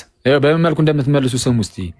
ያው አክቹዋሊ ሁላችሁም ትመልሱታላችሁ። አይ ነው ግን የሚያድነው ኢየሱስ ነው ወይስ ጥምቀት? ያው ጥምቀት ያድናል ስለተባለ ማለት ነው። ኦኬ እንደዚህ እናድርጓ። እምነት ያድናል አያድንም? እምነት ያድናል አይደል? ሰው እምነት የሚያድን ከሆነ የሚያድነው እምነት ነው ወይስ ኢየሱስ ነው ብሎ እንደመጠየቅ ነው። በዚህ ደረጃ የስንፍና ጥያቄ ነው። ባይዘው የሚያድነው ኢየሱስ ነው ወይስ እምነት ነው ብሎ እንደመጠየቅ ነው። ምን ማለት ነው? በኢየሱስ አምነህ አይደል እንዴ የምትድነው? ለምን እንደዚህ ብለህ ትጠይቃለህ ካልከኝ፣ ታዲያ እኔስ ጥምቀት ያድናል ስለ በጥምቀት ውስጥ ኢየሱስ ነው የሚያድነው። ጥምቀቱ ራሱ ዝም ብሎ እንደዚሁ ከኢየሱስ ክርስቶስ ተነጥሎ ሌላ አዳኝ ሳይሆን በጥምቀት ውስጥ መንፈስ ቅዱስ የክርስቶስን የማዳኑን ስራ በተጠማቂው ላይ ያደርጋል ነው። አረ በስመ አብ። እኔ አስቸጋሪ ነው። አያችሁ፣ ድህነት የሥላሴ ነው አይደለ? አብ ዓለምን ወደደ አፈቀረ፣ ከዛ በኋላ ብቸኛ ልጁ ኢየሱስ ክርስቶስን ላከ። ኢየሱስ መጥቶ ስለ ሁላችን ሞተ። መንፈስ ቅዱስ ደግሞ በኢየሱስ ክርስቶስ የተሰራውን የማዳን ስራ በአማኞች ላይ ያደርጋል። የት? ጥምቀት ቦታ ላይ አይደለ? የጥምቀት እንዳልኳችሁ ነው። በቃ የሆነ ወርክሾፑ ነው። በቃ ለእግዚአብሔር ወርክሾፑ ነው። የስራ ቦታው ነው። ዳግም ሰዎችን አማኞችን ዳግም የሚፈጥርበት ቦታው ነው እና እንደ ነህምያ እንደ ማን ነው ስሙ እንደ ንዕማን ነው። አክቹዋሊ እንደውም ንዕማን እንኳን ጥሩ ነው ተመለሰዋል። ምክር ሰምቶ ንዕማን እኮ ተመለሰ። በስመ አብ። አንዳንድ ሰው ደግሞ ምክር የማይሰማም ያው ታውቁታላችሁ ሁላችሁም። ምናልባት ለማስታወስ ያህል ንዕማን ምንድነው ለምጻም ነበረ ነው። አዎ ለምጻም ነበረ። እሺ ለምጻም የነበረው ያ ንዕማን እንደው ወደ ኤልሳ ሂጂ እስቲ የአምላኩን ስም ጠርቶ ከዚህ ከለምጽ ይገላግልኝ ይፈውሰኝ ብሎ ሄደ ማለት ነው። ሄደና ኤልሳ በዮርዳኖስ ወንዝ ሂድና ብቅ ጥልቅ በል አለው 7 ጊዜ ንዕማንን ማለት ነው። ሄደና በቃ ብቅ ጥልቅ በል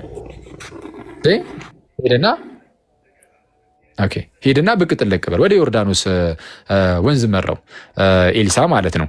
ማንን? ንዕማንን ከለምጹ ነፃ መውጣት ፈልጎ ማለት ነው። እናው ንዕማን ወደዛ ሄድ ሲለው ንዕማን ተቆጣ። ምን እያለኝ ነው የሰው?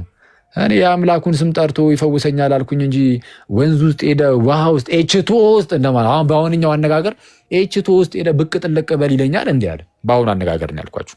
ወንዙ ውስጥ ዮርዳኖስ አንቺ አራኒ በደማስቆ አደገኛ ወንዞች አሉኝ። አባናና ፋርፋ አሉኝ አይደል እንዴ? በዮርዳኖስ ወንዝ የሚበልጡ እኔ በአባናና በፋርፋ አሏኝም እንዴ እንደማለት ነው።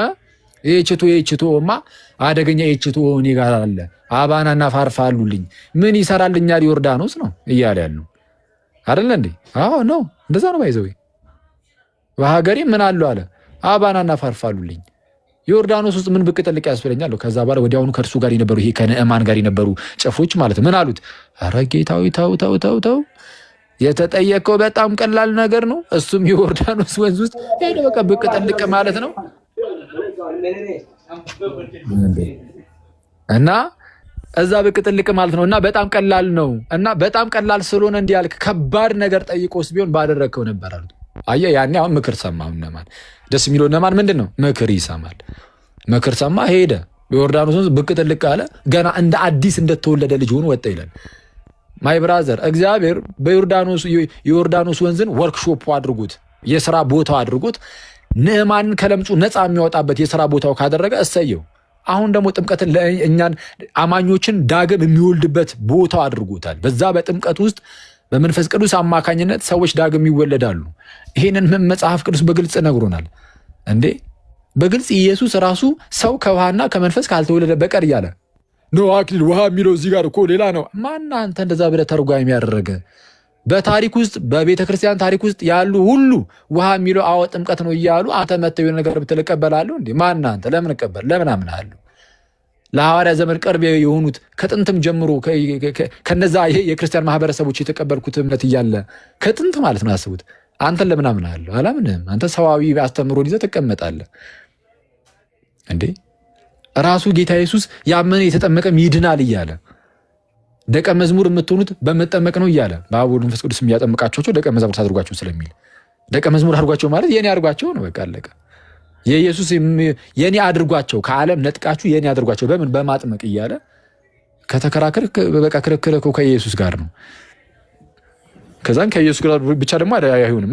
ከኢየሱስና ከእርሱ ቅዱሳን ከሐዋርያቱ ጋር ጴጥሮስ መለስ ያደርግና ኃጢአት ይሰረይ ዘንድ ተጠመቅ ይላል። ጳውሎስ ያዝ ያደርግና ከኢየሱስ ጋር አንድ ትሆን ዘንድ ተጠመቅ ይላል። ክርስቶስን እንድትለብሰው ተጠመቅ ይላል። ምንድነው ጥምቀታውን ያድናል ይላል ጴጥሮስ መለስ እያደረገ እና እንዲና እንዲያ እየተባለ በግልጽ መጽሐፍ ቅዱስ ላይ ተነግሮ ይህንን ከካድክ በቃ እኔ ያስቸጋሪ እኮ ነው። እና መጽሐፍ ቅዱሳችንም ግልጽ ነው፣ ቤተክርስቲያንም ግልጽ ናት። እዚህ ላይ በቃ አለቀ። ይሄ መጽሐፍ ቅዱስ ግልጽ ነው ብቻ አይደለም፣ አይዚ ቤተክርስቲያን ግልጽ ናት። እሷ ናት የምታስተምረው። የመጽሐፍ ቅዱስንም ትምህርት ቤተክርስቲያን ናት የምታስተምረው። አስተምራ የምታጠምቀው ቤተክርስቲያን ናት እንጂ መጽሐፍ ቅዱስ ራሱ በራሱ አስተምሮ እኮ አያጠምቅም። የመጽሐፍ ቅዱስንም ትምህርት የምታስተምረው ቤተክርስቲያን የተላከችው እርሷ ናት። እርሷ አስተምራ ታጠምቃለች። አይ ካልክ ግን ክርስቶስ ይገለጣል ነው ማይ ብራዘር። እኔ ፕሮቴስታንት ወንድመቶች እንደው ስለ ክርስቶስ ምንም አታውቁም ምናምን እምል አይነት ሰው አይደሉም። ያው እንግዲህ አንዳንዶች ዝም ብሎ በጭፍን ብቻ የሚራመዱ ይኖራሉ፣ እነሱን ጌታ ይድረስላቸውና አንዳንዶች ደግሞ የዋ ፕሮቴስታንቶች አሉ ስለ ክርስቶስ የሚያውቁ። ግን ምንድነው ይሄ ወደ ሙላቱ ግን መምጣት አለባችሁ እንዴ። እና የሆነ በቃ በደንብ ሙሉ የሆነውን እምነት ተቀበላችሁ ሙሉ በሙሉ ወደ ክርስቶስ ልትመጡ ይገባል። አለበለዚያ ግን እንደዚህ በግማሽ ነገር እኔ አይመጣውም ነው። ያ እንደዛ ነው። በቃ በቂ ነው። ብዙ አወሩ።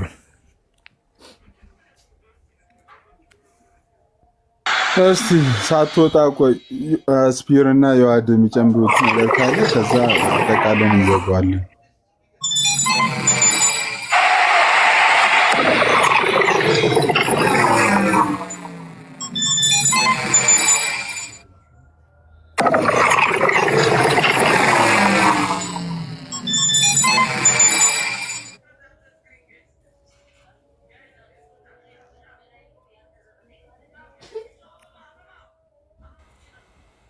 ኦኬ ዮሐድ እንኳን ደህና መጣ። እንኳን ደህና ቆያችሁ። እዚህ ሰው እንዴት ናችሁ? እንኳን አደረሳችሁ እያለሁ ለፋሲካም ለዳግማይ ትንሣኤም ለበዓለ ሀምሳ። ኦኬ እሺ። እኔ እንኳን ብዙ ነገር አልጨምርም፣ ብዙን ተብሏል። በናቲም በአኪም ቃለ ሕይወት ያሰማልን። በአጭሩ የተወሰነ ነገር ለማለት ያክል ብቻ ይሄ ውሃ ኤችቶ ምናምን እንዴት እንዲህ ያለውን ጸጋ ሊሰጥ ይችላል የሚለውን ብዙ ጊዜ በፕሮቴስታንት የሚነሳ ነገር ነውና ቅዱስ ኤፍሬም ሶርያዊ ምን ብሎ ይናገራል? ስለ ቅዱስ ዮሐንስ አፈወርቅ ቅድም ሐኪም ስለተናገረው ማለት ነው። ውሃ እንዴት እንዲህ ያለውን ጸጋ ሊሰጥ ይችላል ብለህ ብትጠይቀኝ ይላል ቅዱስ ዮሐንስ አፈወርቅ፣ አፈር ሰው ወይም ደግሞ የሰው ልጅ ከአፈር ተፈጠረ ወይም ደግሞ እንደዚህ ያለውን ጸጋ እንዲህ ያለውን የሰውነት ባህሪ ያገኘው ከአፈር ነው የሚለውን እንዴት አምነህ ተቀበልክ የሚለውን እጠይቃችኋለሁ ብሎ ይናገራል። ኦኬ ሰው ከአፈር ነው የተገኘው የሚለውን አምነህ ከተቀበልክ ዳግመኛ የምትወለደው ደግሞ ከውሃ ነው ስትባል እንዴት ሊደንቅ ይችላል ብሎ ቅዱስ ዮሐንስ አፈወርቅ ይጠይቃል። ኤፍሬም ሶርያዊ ደግሞ የውሃንን ታላቅ ምስጢር ለመመልከት ከፈለክ ይላል እግዚአብሔር አስቀድሞ ምን ብሎ ተናግሯል ይላል ፍጥረታትን ሲፈጥር ውሃ በምድር ውሃ ሞልቶ ነበረ ካለው በኋላ የእግዚአብሔር መንፈስ በውሃ ላይ ሰፎ ነበረ ይላል የሚለውን ያነሳና ስለዚህ የሰው ልጅ ዳግመኛ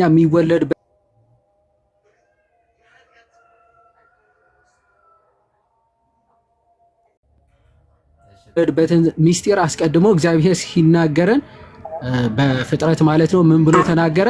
የእግዚአብሔር መንፈስ በውሃ ላይ ሰፎ ነበረ ብሎ ተናገረ። ስለዚህ የሰው ልጅ ዳግመኛ የሚወለድበትን ምስጢር ወይም ደግሞ ዳግም የሚወለድበትን አስተምሮ አስቀድሞ ፍጥረታት ከመፈጠራቸው በፊት ወይም ደግሞ በፍጥረታት መገኘት እግዚአብሔር አስቀድሞ ተናግሮ ነበረ ይላል። ጥምቀት የልጅነት መንፈስ እንደሚሰጥ ልታውቅ ትወዳለህን ብሎ ኦኬ ፍራግመንት 34 ላይ ማለት ነው። ሄራኔስ ፍራግመንት 34 ላይ ምን ብሎ ይናገራል? ጥምቀት ልጅን ጋዲም ይታርገ ኦኬ ቴንክ ምን ብሎ ይናገራል? ፍራግመንት 34 ላይ ሄራኔስ ጥምቀትን ልጅነትን ወይም ደግሞ አዲስ የእግዚአብሔር ልጅነትን እንደሚሰጥ ሲናገር ምን ብሎ ይናገራል? አስቀድሞ በብሉይ ኪዳን የጥምቀት ምሳሌ ሆኖ የሚያገለግለን የንዕማን ወደ ኤልያስ ሄዶ በዮርዳኖስ ባህር መጠመቁ ነው ብሎ ይናገርና አስቀድሞ ንዕማን የአሕዛብ ምሳሌ ወይም ደግሞ የማያምኑ ሰዎች ምሳሌ ነበር። ምን ብሎ ይናገራል? እንዴት ውሃ ከለምጼ ሊያድነኝ ይችላል ብሎ የተጠራጠረ ሰው ነው ንዕማን ማለት። ምክንያቱ ወደ ኤልያስ ሄደ ውሃው የዮርዳኖስ ወንዝ ላይ 7 ጊዜ በቀጠል ልቀበል የሚል ትእዛዝ ነበር የሰጠው። እሱም ኤክስፔክት ያደረገው ወይም ጸልዮ ወደ እግዚአብሔር ተናግሮ ምን እንዲያደርግለት ነበር? በቃ ከለምጽ ድነሃል የሚል ቃል ነበር ሲጠብቅ የነበረው ማለት ነው። የእግዚአብሔር አሰራር ግን ለጥምቀት አስቀድሞ ያሰበው ዓላማ ስላለ ኤልያስን ምንድነው የሚያዘው? ዮርዳኖስ ወንዝ ላይ ሄዶ እንዲጠመቅ ማለት ነው። በዚህ ሰዓት ንዕማን ምን አለ? ሀባናና ፋርፋ የሚባሉ ታላላቅ ወንዞች ከዮርዳኖስ የሚበልጡ ታላላቅ ወንዞች እያሉ ለምንድነው እዚህ ታናሽዬ ወንዝ ላይ ወይም ደግሞ ትንሽ ወንዝ ላይ እንድጠመቅ ብታዘኝ የሚል ሐሳብ ያነሳል። እዚህ ጋር የምንመለከተው ክርስትና ኢዝናር አፖፋቲክ ይሄ ካታፋቲክ አይደለም። ወይም ደግሞ ሎጂካሊ አስበ ሎጂካሊ ይሄ እንዲህ ሊሆን ይችላል ወይ ብለ አፕሩቭ የምታደርገው እምነት ሳይሆን በጣም እምነት የሚጠይቅ እምነት እንደሆነ ለዛ ነው ሐዋርያው ቅዱስ ጳውሎስ የመስቀሉ ቃል ለሚጠፉ ሞኝነት ለኛ ለምንድን ግን የእግዚአብሔር ኃይል ነው ብሎ ሲናገር የምንመለከተው ማለት እምነት ይፈልጋል ክርስትና ማለት ኦኬ ሞር አብዛኞቹ የምትመለከታቸው ነገሮች ፊዚካል ሊሆኑ ይችላሉ። ነገር ግን ሚስቲካሊ የሚፈጸሙ ሚስጢራዊ ነገሮች አሉ። ወይም ደግሞ ሚስጢራዊ ጸጋዎች ይፈጸማሉ በዛ ፊዚካል በምናደርገው አክሽን ማለት ነው። ለዛ ንዕማን ምን ይላል? ከዛ የሚበልጡ በወንዝ በውሃ ደረጃ ቢሆንማ ከዮርዳኖስ የሚበልጡ ሀባና ፋርፋ የሚባሉ ታላላቅ ወንዞች አሉ፣ እዛ አልታጠቡም ወይ ይላል። ኦኬ ሰው ጀጅ የሚያደርገው ፊዚካሊ በሚያየው ነገር ሊሆን ይችላል። እንዴት እችቶል ይል ይችላል እንደ ንዕማን ማለት ነው። የእግዚአብሔር ጸጋ ግን ኦኬ በሚታየው ነገር የማይታይ ጸጋ የሚሰጥ አምላክ ነው። ለዛ ነው ሲሪል ኦፍ ጀሩሳሌም ወይም ደግሞ ቅዱስ ቄርሎስ የኢየሩሳሌሙ ምን ብሎ ይናገራል? ሌክቸር 4 ሴክሽን 10 ላይ ምን ብሎ ይናገራል? የሰው ልጅ ስፒሪት ብቻ አይደለም ፊዚካል ቢንግም ነው ማለት ነው። የሰው ልጅ ምንድነው? ከስፒሪትም ከፊዚካል ነገርም ወይም ደግሞ ስጋና ነፍስ ነው ማለት ነው። ስፒሪቱ ነፍስ ነው፣ ስጋም አለው ማለት ነው። ስለዚህ መዳን የሚያስፈልገው ስፒሪትም ፊዚካል ነገሩም ነው ማለት ነው። ሰውነቱንም ነፍሱም ነው ማለት ነው። ስለዚህ ለዛም መዳንም በሁለቱም ነገር ሆኗል፣ በፊዚካል ነገርም በስፒሪቹዋል ነገርም። ለዛ ነው ውሃና መንፈስ የሚባለው ማለት ነው። ስፒሪቹዋልም ፊዚካል ነገርም መፈወስ አለበት። ስለዚህ ለዛ ነው ጌታችን መድኃኒታችን ኢየሱስ ክርስቶስ ሰው የሚድነው ወይም ዳግም የሚወለደው ከውሃና ከመንፈስ ያለው የሰው ልጅ የያዘው ሁለቱም ነገር ስለሆነ ነው። ፊዚካልም ነገር ይዟል፣ ስፒሪቹዋል ነገርም ይዟል ማለት የሁለቱም ተዋህዶ ስለሆነ። ስለዚህ ንዕማን ምን ብሎ ተናግሮ ነበር? እንደዛ ብሎ ሲናገር ቅድም አኬ እንደተናገረው ሄድና ተጠመቅ። ኦኬ ሌላ ታላቅ ነገር ጠይቆ ቢሆን ኖሮ ታረገው ነበረ። ስለዚህ የጠየቀ ነገር በጣም ታናሽ ነገር ነው፣ ቀላል ነገር ነው። ሄዳ አድርገው ሲሉት ሄዶ ተጠመቀ። እንደ ሕፃን ያለ ገላ ያዘ አይደል? እንደ ሕፃን ያለ ገላ የሰው ልጅም ማንኛውም ሰው ኦኬ ኃጢአተኛም ቢሆን ትልቅም ቢሆን ሕፃንም ቢሆን አዲስ ሕፃን ንጹህ የሆነ የእግዚአብሔር ልጅ ሆኖ ይወለዳል። ያንን ሚስጢር ለማሳየት ነው። በነገራችን ላይ መጻሕፍት የሚጻፉት በብሉይ ኪዳን ጥላዎች ናቸው ለሐዲስ ኪዳን ማለት። ለዛ ነው ንዕማን ሲወጣ ከዮርዳኖስ ወንዝ የሕፃን ገላ ይዞ ወጣ ሲል ኦኬ ለማን ምሳሌ ነው? ለሚመጣው ለአዲስ ኪዳኑ አማናዊ ጥምቀት ምሳሌ ነው። ማንኛውም ትልቅም ቢሆን ሕፃን ልጅ ቢጠመቅ ንጹህ ሕፃን ልጅ ሆኖ ወይም ደግሞ የእግዚአብሔር ልጅ ሆኖ ይውጣል የሚለውን ምሳሌ ለማሳየት ነው ማለት ነው። ስለዚህ ማንም ሲወለድ የእግዚአብሔርን ልጅነትን ያገኛል የሚለውን ሚስጥር ለማጠየቅ ንዕማን ምንም ትልቅ ቢሆንም ሲወጣ የሕፃን ገላ ይዞ ወጣ ብሎ መጽሐፍ ቅዱስ ሲናገር እንመለከተዋለን። ሁለተኛ ነገሥት ምዕራፍ 5 ላይ ይሄንን ቅዱስ ሄራኒዮስም ይናገራል። ስለዚህ ጥምቀትም ለኛ ይሄንን ልጅነትን ይሰጠናል ብሎ ሄራኒዮስ ፍራግመት 34 ላይ ሲናገር እንመለከተዋለን። በአጠቃላይ ነገሩን ለማሳጠር ያክል ጥምቀት በጣም ብዙ አሁን ያሉ ፕሮቴስታንቶች ቀለል አድርገው ወይም ደግሞ ድህነትን የማይሰጥ ከድህነት ጋር ምንም ግንኙነት እንደሌለው ምናምን አድርገው ይናገራሉ። ነገር ግን ባይዘው ከነገረ ሥላሴ ጋር ከነገረ ክርስቶስ ጋር ፍጹም የማይለይ ለነገረ ድህነት ልክ ነገረ ክርስቶስን ፍጹም ሰውነቱን እንደ ካዱ ሰዎች አድርጎ የሚቆጠር ነው። ጥምቀትን ለድህነት አይደለም ብሎ መካድ ማለት ነገረ ክርስቶስን እንደ መካድ ነው። ዶሲቲዝም ወይም ደግሞ ይሄ የክርስቶስ ሰውነትን ፍጹም ሰው መሆኑን የሚክዱ ሰዎች ሄራኒስ እንደሚያወግዛቸው ሁሉ ማለት ነው። ጥምቀትን የማይቀበሉ ሰዎች ኢኮኖሚካሊ ወይም ደግሞ በዓለም አቀፍ ደረጃ ነው የተወገዙት። በነገራችን የሃይማኖት ጸሎት የምንለው ናይሲኖ ኮንስታንቲኖፕል ክሪድ ማለት ነው ነገረ ክርስቶስን ነገረ ሥላሴን ከካዱ ሰዎች ጋር እኩል የሚያወግዘው ነገረ ጥምቀትን የሚክዱ ሰዎችን ነው ማለት። ለዛ ነው ነገረ ጥምቀትን የሚክድ ሰው በቤተ ክርስቲያን ታሪክ ውስጥ ኦኬ የለም ወይም ደግሞ ክርስቲያን ተብሎ ሊጠራም በፍጹም አይችልም ብለን ስንናገር በምክንያት ነው። ለዛ ነው ናይሲኖ ኮንስታንቲኖፕል ክሪድ ላይ ስትመለከቱ ኃጢአት በሚሰረይባት በአንዲት ጥምቀት እናምናለን ብለው የሃይማኖት ኮንፌሽን ላይ ነው። በቃ በዓለም አቀፍ የታመነ እውነት ነው። ልክ ነገረ ክርስቶስን የካደው አሪዮስን እንዳወገዙት ነገረ ጥምቀትን የሚክዱ ሰዎችንም በዛው በናይሲኖ ኮንስታንቲኖፕል ክሪድ የተወገዙ ናቸው። ኃጢአት በሚሰረይባት በአንዲት ጥምቀት እናምናለን የማይል ሰው እሱ የተወገዘ ነው የተወገዘው። ስለዚህ ጥምቀትን የማይቀበሉ ጥምቀትን ለኃጢአት ስርየት ነው ጥምቀትን ለድህነት ነው ብለው የማይቀበሉ ሰዎች በዓለም አቀፋዊቷ ቤተ ክርስቲያን የተወገዙ የተለዩ ናቸው ለማለት ነው። እግዚአብሔር ይስጥልኝ። ዮአድ ቴንኪዩ እግዚአብሔር ይስጥልን። እንግዲህ ይሄ ነው የነሱ ትምህርታቸው። ስለዚህ ሊሞግታቸው የሚገባ ሰው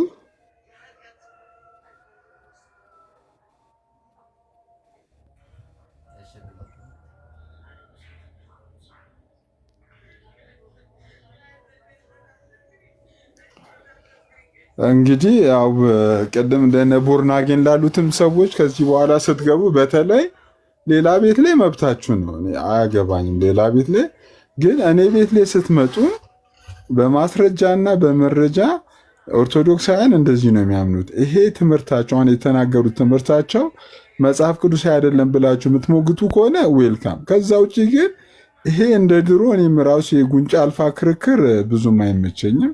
እንደዚሁ እነሱ ሲናገሩ እንሰማቸውና ከዛ ውጭ ስቀን ተጫወተን ላይቡን እንዘጋለን። ቀኑን ሙሉ እንደ ድሮ የምንደርቅበት ምንም አይነት ምክንያት የለም። በቃ ትምህርታቸው ይሄ ነው። ይሄ ትምህርታቸው መጽሐፍ ቅዱስ አይደለም ብላችሁ የምታስቡ ከሆነ ይህንን ትምህርት መታችሁ ሞግቱት። ይሄ ነገር ትክክል አይደለም፣ ይሄ ትምህርት መጽሐፍ ቅዱስ አይደለም ብላችሁ ሞግቱ። ከዛ ውጭ ግን ቀኑን ሙሉ እንደ ድሮ የምንውልበት ምንም አይነት ምክንያት የለም። ቴንኪው። ስፒሮስ የምትለው ነገር ካለ አጠራ አድርጉትና እስቲ እንስማችሁ እናንተ ማሳባችሁ። ኦኬ ሰላም ብያለሁ ሁላችሁንም። እኔ እንኳን ትምህርቱ ላይ ሳይሆን ማተኩረው ትምህርቱን በደንብ ስለተናገሩት ያየሁትን ነገር ነው፣ በቲክቶክ ያስተዋልኩትን ነገር። ጌታችን ኢየሱስ ክርስቶስ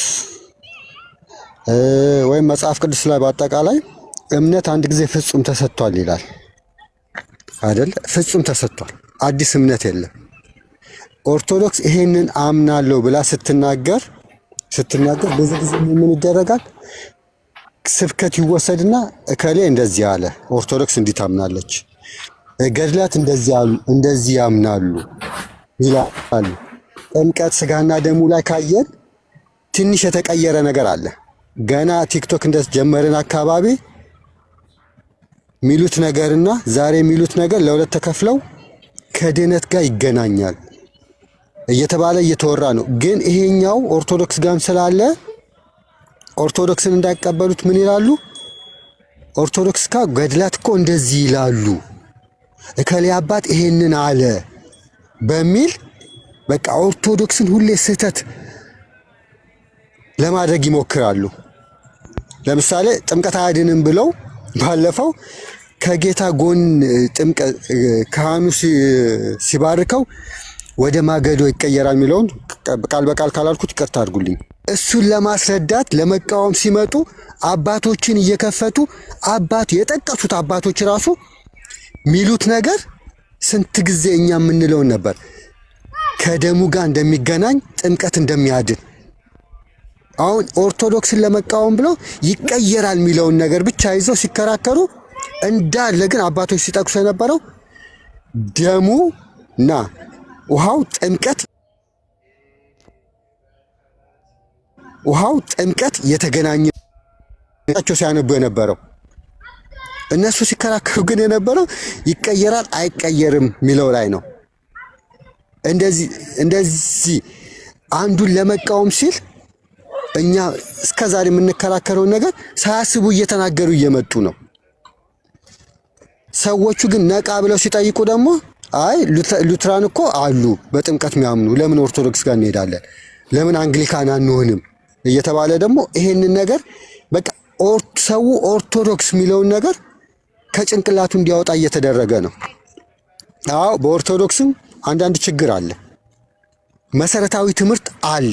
ያንን መሰረታዊ ግን ትምህርት አንዴ ለቅዱሳን ፍጹም የተሰጠውን እምነት ወደ ውጪ ለማውጣት ወይም ለማስተማር በስብከትም ሆነ በአንዳንድ ነገር ቃላት ሲሰብኩ አንዳንድ ነገር ይናገራሉ። ያንን ይዞ መሄድ ግን ትክክል አይደለም። ስብከት ላይ አይደለም። የኦርቶዶክስ እምነት ወይም የፕሮቴስታንት እምነት የሆነ ፓስተር ሲያስተምር ቃሉን ይዘን አይደለም፣ እምነቱ ምንድን ነው የሚለውን ነው ማየት ያለብንና ይህን ነገር እየተመለከትኩ ነው። ኦርቶዶክስ ወይም ቤተክርስቲያን ምን ታምናለች ሲባል መጽሐፍ ቅዱስ አለ፣ የአባቶች ትምህርትና ጉባኤ፣ ሁሉ ነገር በእነዚህ ነው የሚለካው። ወደ ኋላ ሄደን ይህንን ትምህርት ማን አስተምሯል? ፕሮቴስታንትን ይህንን አለ የምንጠይቀው። በገድላትም ቢሆን በሌላም አባትም ቢል ወደዛ ሄደን የምናየው። ቤተክርስቲያን ስንል እኮ በ21ኛው ክፍለ ዘመን ያለች አይደለችም። ስለዚህ የኛ እምነት ወደ ኋላ ሄደን ይሄው የምናምነው ይሄ ነው። ይሄ አዲስ ነገር ካለ ለምንድን ነው እንደዚህ ተባለው? እኛም እንቃወማለን። አንድ ነገር ልበልና ብቻ ልጨርስ። እስራኤልን እግዚአብሔር ሕዝቤ ይለዋል፣ ሲያጠፋ ግን ሕዝብህን ነው የሚለው ለሙሴ። ይህንን ነገር ልብ በሉ። ትምህርቱ መቼም አይጠፋ። ሁላችንም ብንሳሳት ራሷ እቺ ቤተክርስቲያን በቅዱስ አትናቴዎስም ጠብቀዋለች፣ በአንድ ሰውም ይህንን እምነት ልጠብቅ ትችላለች። እና አንድ ጊዜ ፍጹም የተሰጠው እምነት ውስጥ ካላችሁ ነው ሌላውን ገድላትንም የስብከትንም መመዘን የምትችሉት። መሰረታዊ ትምህርት ከሌለ ይሄ የሚያድነው አንድ ጊዜ ፍጹም የተሰጠው እምነት ሃይማኖት ከሌለ እከሌ ተሳሳተ እከሌ አልተሳሳተም፣ ገድላት ተሳሳቱ፣ ምንም ለእናንተ አይጠቅምም። ይህንን ለማለት ነው። አመሰግናለሁ። ይቅርታ ስላስረዘምኩ። እስፒር እግዚአብሔር ያክብርልን፣ እግዚአብሔር ይስጥልን። ዲያቆን እስኪያስ እንኳን ደህና መጡ። ዲያቆን እስኪያስ አሉ፣ ጋዲ፣ ዲያቆን መኩ። ሲሶ እንዴት አለ? ዮሐዴ፣ ጋዲ፣ ዲያቆን መኩ፣ ዮኒ፣ ናቲ፣ እታችም ያላችሁ ሁላችሁም እንዴት አመሻችሁ? እንዴት ከረማችሁ? ዮሐዴ፣ ናቲ፣ እስፒር፣ አኬ ቃለ ሕይወት ያሰማልን። የሚያምን እንዲያምን፣ የሚለወጥ እንዲለወጥ፣ እውቀት ያነሰው እውቀት እንዲጨምር ስርዓት ያለው ቤት ያስፈልግ ነበረ። ይህን ጥረት ከሚያደርጉ ወንድሞች መካከል አንተ አንዱ ነህ። እዚህ እግዚአብሔር ዘመንን ይባርከው። አልመጣም ብለሃል፣ ግን እኔ ደግሞ እንደምትመጣ እርግጠኛ ነኝ። ሱፍ ለብሰ እንደገና ትሰራለህ እሱ ቪዲዮ እና በጣም እግዚአብሔር ይስጥልን። ምንድን ነው በሰው ልጅ ባህሪ ውስጥ በጣም ከሚያስፈሩ ነገሮች በጣም ሰው መፍራት ያለበት ራሱን ጭምር ማለት ነው መፍራት ያለበት ምቀኛና ነገረኛ ሲሆን፣ አንድ ሰው ምቀኛ ከሆነ በህይወቱ እና ነገረኛ ከሆነ በቃ መቼም መቼ ያ ሰው ሰላማዊ ህይወት አይኖርም። እንቅልፉን ሁሉ ያጣል። ይሄ የኔ ቃል አይደለም፣ የመጽሐፍ ቅዱስ ቃል። አንድ ሰው ምቀኛ ሲሆን አጥንቱ ይነቅዛል ይላል። ምቀኛ ማለት እንግዲህ እኔ ካጣው ሌላው ማጣት አለበት አይነት ማለት ነው እና ነገረኛ ሲሆን ደግሞ ሰላሙን ያጣል፣ የሰውም ሰላም ያደፈርሳል። ስለዚህ ቤተክርስቲያኒቱ ቅድም አኬ እንዳስቀመጠው ኑና ትምህርት አለኝ በሱ እንነጋገር፣ ድፍረት ይጠይቃል ብሏል አይደለም? ስለዚህ ኦርቶዶክሳውያን እዛ በመሄድ እነዚህ የቤተክርስቲያኒቱን ትምህርት ፈጽሞ ሳያነሱ ገድል፣ ድርሳን፣ ገዳማቱን፣ መነኩሴውን፣ ቄሱን፣ ዲያቆኑን ችግር እየፈለጉ እንትን የሚሉ ሰዎች ጋር በመሄድ ቤተክርስቲያኒቱን አታሰዱ። በተለይ ምንም አቅም ከሌላችሁ ሄዳችሁ እሺ አስረዳኝ ላስረዳ ቤተክርስቲያን እንዲያተረጉምን ብላችሁ ከምትዳረቁ ይኸው ወንድሞች ሌሊትና ቀን እያገለገሉ ነው። ወንድሞች ጋማ እዛ ደግሞ ሆነው እድሜያቸውን የሚጨርሱ 10 ዓመት የሞላው ሰው አለ፣ ይህን ገድልና ድርሳን ይዞ ማለት። እነዛ አይነት ሰዎች ደግሞ ከክፋት በቀር በህሊናቸው ውስጥ ምንም የለም። ስለዚህ አሁን ቤተክርስቲያኒቱ ቅድም አኬ እንዳለው የነህምያን ታሪክ ነግሯቸዋል። እስቲ ናውረድ ሲሉት ባላጥና ሰንባላጥ ምንድነው ያላቸው? ኑና በእግዚአብሔር ቤት በመቅደስ ውስጥ እንገናኝ ነው ያላቸው። ሲኑና መቅደስ ውስጥ እንገናኝ። መቅደስ ውስጥ ስትመጡ ከጌታ ኢየሱስ ክርስቶስ በቀር ሌላ ትምህርት ካለ ያኔ እንሟገት፣ ከነግ እስከ ሰርክ ማለት። ሁለተኛ ዮሐዴ አኬም እንደገለጹት የንዕማንን ታሪክ ያ ሰው ሲለወጥ አፈር ጭኜ ካልሄድኩ ነው ያለው። ከዛ ከተማ ላይ አፈር ጭኜ ካልሄድኩ ነው ያለው። ስለዚህ ቤተክርስቲያኒቱ ምንድን ነው ያላት ሲባል አባቶቻችን ነፍሳቸውን ሰጥተው አካላቸውን አጥተው ከዚህ አትለፍ ከዚህ አትትረፍ ብለው የምናምነውን ሃይማኖት ትምህርቱን ከነጸሎቱ ሰርተውልን ወንጌሉን በንባብ በትርጓሜ አልፎም ተርፎ በተግባር የሚተገበረውን እንድንተገብር አድርገው አስቀምጠዋል። ስለዚህ ሲሶ አንተን የምልህ ነገር መድኃኔዓለም ይህን ልብ አይለውጥብህ፣ እውነትን ይዞ መቆም ያስደበድባል እና ማደግ አለብን። ሁላችንም እዚህ ሶሻል ሚዲያ ላይ እንድናድግ እግዚአብሔር ይርዳን። ከዚህ በኋላ አንድ ሰው ካመነ በኋላ በኢየሱስ ክርስቶስ ሳይጠመቅ ቢሞት ምን ይሆናል ብሎ ጥያቄው ምን አገባ? ይሄ ፍትሐ እግዚአብሔር ነው እንጂ እኔ እዚህ ቁጭ ብዬ ሳይጠመቅ አምኖ ቢሞት ሞትን ምን አመጣው መዳን እያለ እንደዚህ አይነት የደከሙ ጥያቄዎች ሐዋርያት መቼ ነው የቆረቡት? እንደዚህ የሞቱ ነገሮች ላይ ጊዜ ባናጠፋ ጥሩ ነው። ሲሶ ግን እግዚአብሔር ይስጥልን፣ እግዚአብሔር ዘመንን ይባርክ። አመሰግናለሁ። ኦኬ ቴንክ ዩ ዲያቆን። እንግዲህ እዚህ ደርሰናል። እያወራን እዚህ ደርሰናል። ማለት መናገር የምትፈልጉ ሰዎች ካላችሁ የተወሰነ ደቂቃ ውሰዱና ላይቡን እኔም ልዝጋ።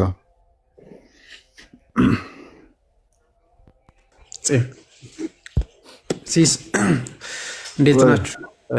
ሰላም ብያቸዋለሁ። ዲያቆን እስኪያዝ፣ ዲያቆን ናቱ፣ ዮኒ፣ አንተሽ፣ ጋዲ፣ ዮሐዴ ሰላም ብያቸዋለሁ። ከታች ያላችሁ 1400 ሰዎች ሁላችሁንም ሰላም ክርስቶስ ይብዛላችሁ። ዮሐዴ ቃልዮት ያሰማልን። ዲያቆን ሁላችሁ ቃልዮት ያሰማልን። በጣም ጥሩ ነጥቦች ተነስቷል። እንግዲህ ትልቁ ነገር ቤተ ክርስቲያንን እኛ የጌታ ቤተ ክርስቲያን እውነተኛይቱ መሆኑን ማሳወቅ ነው። የያዘችው ቤተ ክርስቲያን የጌታ ትምህርትን ነው ለዘመናት ተሻግሮ የመጣ እዚህ ጋር የደረሰ። ቅድም ስለ ጥምቀት በደንብ ሲያብራራ ነበረ። ከራሱ አይደለም ዮሐዴ ያመጣው ወይም ሳምበዲ ያመጣውን እዚህ ዛሬ ላይ የመጣው ነው አይደለም ያብራራ። ታዲያ ማን ነው ከተባለ ጥንታዊቷ ቤተ ክርስቲያን ምን ታምን ነበረ፣ ምን ታስቀምጥ ነበረ በትምህርቷ የሚለውን ነው። ስለዛ ነው ቤተ ክርስቲያን ኢንፋለብል ናት ብለን ሁሉ ጊዜ የምንሟገትበት ምክንያት ይሄ ነው። ኢንፋለብል ናት ቸርች ቢኮዝ የያዘችው እምነቷ ኢንፋለብል ስለሆነ፣ አንድ ጊዜ ጌታ ያስተማረው ትምህርትን ስለያዘች ኢንፋለብል ነች ቤተ ክርስቲያን። ትምህርቷ ኢንፋለብል ነው። አንድ ጊዜ ጌታ ደግሞ አስተምሮናል። ኦኬ ሰው አምኖ ከተጠመቀ ይድናል። ጥንታዊቷ ቤተ ክርስቲያን ይሄን ነው የምታምነው። ሰው አምኖ ለጥምቀት ለምን ብሎ ነው የሚያምነው የሚለው ደግሞ ይወስናል። ጥምቀትን ምን ብሎ ነው ያምናል? ቅዱስ ሥጋና ክቡር ደሙን ምን ብሎ ነው የሚያምነው? ጌታ ምን ብሎ አስተማረ? ያንን ነው ማለት ነው። ስለዚህ ጥንታዊቷ ቤተክርስቲያን እውነተኛ የጌታ ቤተክርስቲያን የምታስተምረው ሰው ለድህነት፣ ሰው ክርስቶስን ለመልበስ፣ ሰው ከክርስቶስ ጋር ሞቶ መነሳት፣ አንድ ለመሆን ከክርስቶስ ጋር ማለት ነው። ይሄ ነው ያስተማረች። ክርስቶስን ለመልበስ ነው የሚጠመቀው። ይሄ ነው ድህነታችን። ይሄ ነው መሰረታችን። በቃ አንድ ሰው አምኖ ሲጠመቅ ድህነትን እንደሚያገኝ አስተምራለች ቤተክርስቲያን። ይሄው ጥንታዊቷ ቤተክርስቲያን ይህን ይዛለች። አሁን ያሉት ሉተርንም የካዱ በጣም ነው የሚያሳዝኑ። ሉተርንም ጭምር ነው የተካደው። አሁን ዶክተር ማርቲን ሉተር ያስተማራቸው ትምህርቶች ተክዷል። በቃ ኮምፕሊትሊ ነው የተካደው። ዛሬ ላይ ሉተር ተነስቶ ቢመጣ እናንተ ማናችሁ ነው የሚለው። 100,000 አጋንንት ያለው አዛት ሞመንትም በነገራችን ላይ ያው አናባፕቲስትን ምን ያህል ሲቃወም እንደነበረ እናውቋለን። 100,000 አጋንንት አለባቸው ሲል ነበረ የህፃናትን ጥምቀትን የሚከለክሉትን ራሱ ማለት ነው። ዛሬ ላይ ቢነሳና ቢያይ ምን እንደሚል አስቡት እስቲ። እና እንዲያው ቢያንስ ደግሞ ታማኝ መሆን አለብን። አሁን ብዙ ጊዜ ገላትን እያነሳን በቃ ሁሉ ጊዜ ገላትንም ደግሞ ቢጠቀሙበት የምር ለድህነት ነው የሚሆንላቸው፣ መንገድ ያሳያቸዋል። ግን ምን ያደርጋል? ኦልዌይስ ፕሮቴስታንት ዘንድ ያየሁት ፎልት ፋይንደር ነው። በቃ ፎልቶችን ፈልጎ እንደዚህ which is wrong ማለት ነው። ብችሉስ ተጠቀሙበት እና እግዚአብሔር ይስጥልን። ብዙ አላበዛ ብዙ ትምህርት ስለተከደበት ሰላም። ኦኬ ኤኒዌይ እግዚአብሔር አክብርልን ሁላችሁንም። አንዳለ ከገስታውን ለፈትፍጣችሁ ወይስ ጋዲ ብሮስኪ? ሰላም ሲሶ ከባድ ሰው ብሮስኪ እንዴት ነህ? አለን አምላክ ይመስገን። እንዴት እናንተ ሰው? ሁላችሁንም ሰላም ብያለሁ። ዲያቆን ሕዝቅያስ፣ ናትሻ፣ ዮሐድ፣ መኩ፣ ዮኒ፣ አንተሽ ሁላችሁንም ሰላም ብያለሁ። ታች ያላችሁ ክርስቲያን ወንድሞች እናቶች ሁላችሁንም ሰላም ብያለሁ። እንዴት ናችሁ? አለን እግዚአብሔር ይመስገን። ምንድነው ኢንቫይት ተደርጌ ነው የመጣሁት እኮ ትላለህ። ምን ላይ እያወራችሁ ነው? ነገረ ድነት ላይ እያወራን ነበር። ያው የቅድሙ ላይ ነበር። ያው የኦርቶዶክሳውያን ነገረ ድነት እንግዲህ እነሱ የኛ ትምህርት ይሄ ነው እያሉ ነው። እንግዲህ ከዚህ በኋላ እንግዲህ ኦርቶዶክሳውያንን ለመሞገት ሰው ሲመጣ በተለይ ሌላ ቤት ላይ አላውቅም፣ ያኔ ቤት ላይ ስትመጡ ትምህርታቸው ይሄ ነው እና በትምህርታቸው ሞግቷቸው ብዬ የተወሰነ ያው ትምህርት የእናንተን ትምህርት እንዲሰሙ እንግዲህ ከሰሙም ደጋግሞ እንዲሰሙ ድል እየሰጠው ነው። ስለዚህ ያለው ነገር ይሄ ነው። እንግዲህ ሌላ ቀን ሲመጡ በዚህ ልክ ተዘጋጅተው እንዲመጡ። አዎ ምንድነው ሲሶ ያው እርግጠኛ ነኝ ብዙ ወንድሞችን ብዙ ነገር ብለዋል ብዬ አስባለሁ። ያለ ምንም ጥርጥር ያው ነገር ድነት ወይም ደግሞ ሳልቬሽን የሚባለው ነገር ያው ቤተክርስቲያን እንግዲህ የእምነት መሰረት ነው ብላ ያስቀመጠችው ነገር አለ ወይ ደግሞ ዶግማ የሚባለው ነገር። ከዛ ባለፈ እነዚህ ለመዳን የሚሆኑ ትምህርቶች ለመዳን የሚሆኑ ወይ ደግሞ የሃይማኖት የሚባለው ነገር ከመጽሐፍ ቅዱስ ነው የሚቀዳው ወደንም ጠላንም እና ስለ ቤተክርስቲያን ስናወራ ደግሞ ወይ ደግሞ ስለ ጌታ ቤተክርስቲያን ስናወራ የዛሬ 2000 ዓመት ጌታችን ኢየሱስ ክርስቶስ በደሙ የዋጃት ከዛ በኋላ ያው ቅብብሎሹ ሁላችሁም የምታውቁት ነው ሳች ያላችሁ ክርስቲያን ወንድሞች እና እህቶችም እና ከመጽሐፍ ቅዱስ ነው የድነት ትምህርት የሚመነጨው። ኦኬ ለዛም ነው ቤተክርስቲያን ሃይማኖቴ ዶግማ የዶግማ ትምህርቶቼ እነዚህ ናቸው ብላ የለየችው። ለዛ ነው ለምን የድነት ምንጮች ስለሆኑ ሰው ለመዳን እነዚህ ነገሮችን ግዴታ ማመን አለበት ተብሎ የተቀመጡ ነገሮች ስለሆኑና አሁን እንደተባለው ያው ሲስ መቼስ አሁን ገድላት ድርሳናት ላይ ቀደም አንተም አንዳንድ ነገሮች ስትናገር ሰምቻለሁና ቀደም የገባው ማለት ቦርናጌንም ሲያወራ ሰምቻለሁና ያው ብዙ ጊዜ ተነግሯል። ትላልቅ የቤተክርስቲያን አባቶችም ተናግረዋል። ቤተክርስቲያን በመድረኮቿ ላይ የሃይማኖት መከራከሪያ አይደሉም። እነዚህ መጽሐፍቶች መጽሐፍ ቅዱስን ኢንፋሊብል ነው እንደምንለው ኢንፋሊብል ናቸው ብለን አንናገርም። ፋሊብል ናቸው። ስህተት ሊገባባቸው ይችላል። ከዛም ባለፈ ደግሞ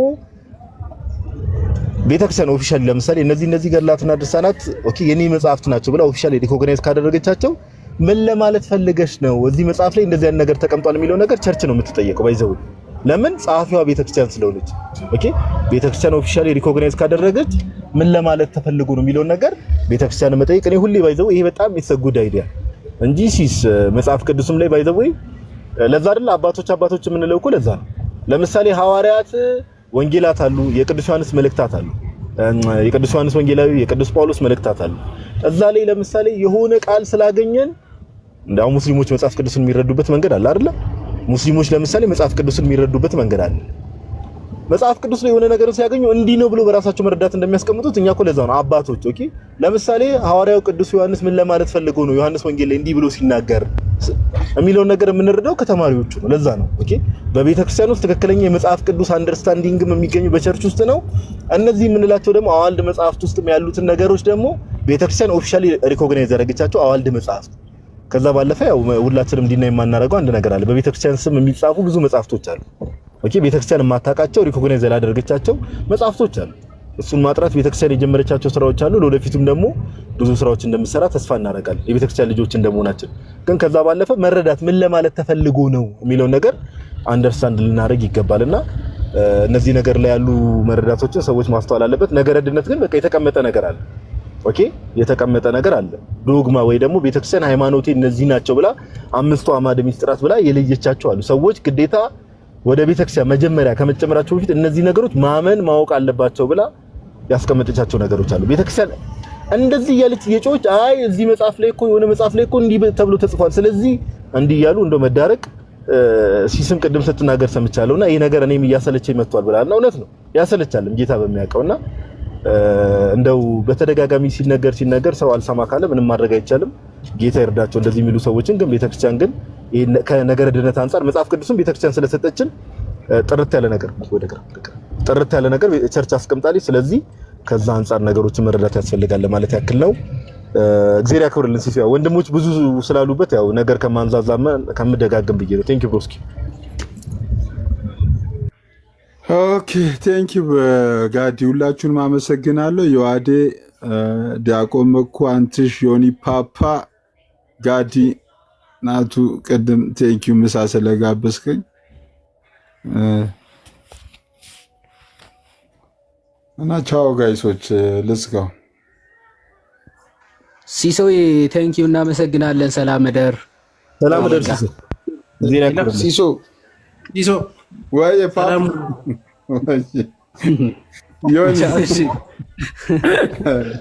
ናቱ ግብዣ ደርሶኛል። ቴንክ ዩ ናቱዬ አፍታል ኧረ ምሳ ስልክ የሚዘጋ ሰውዬ ምሳ ልጋብዝ ብሎ ከዛ ታውቃለህ ዮሐዴ በፌስታይም ደውልለት ያስብላል።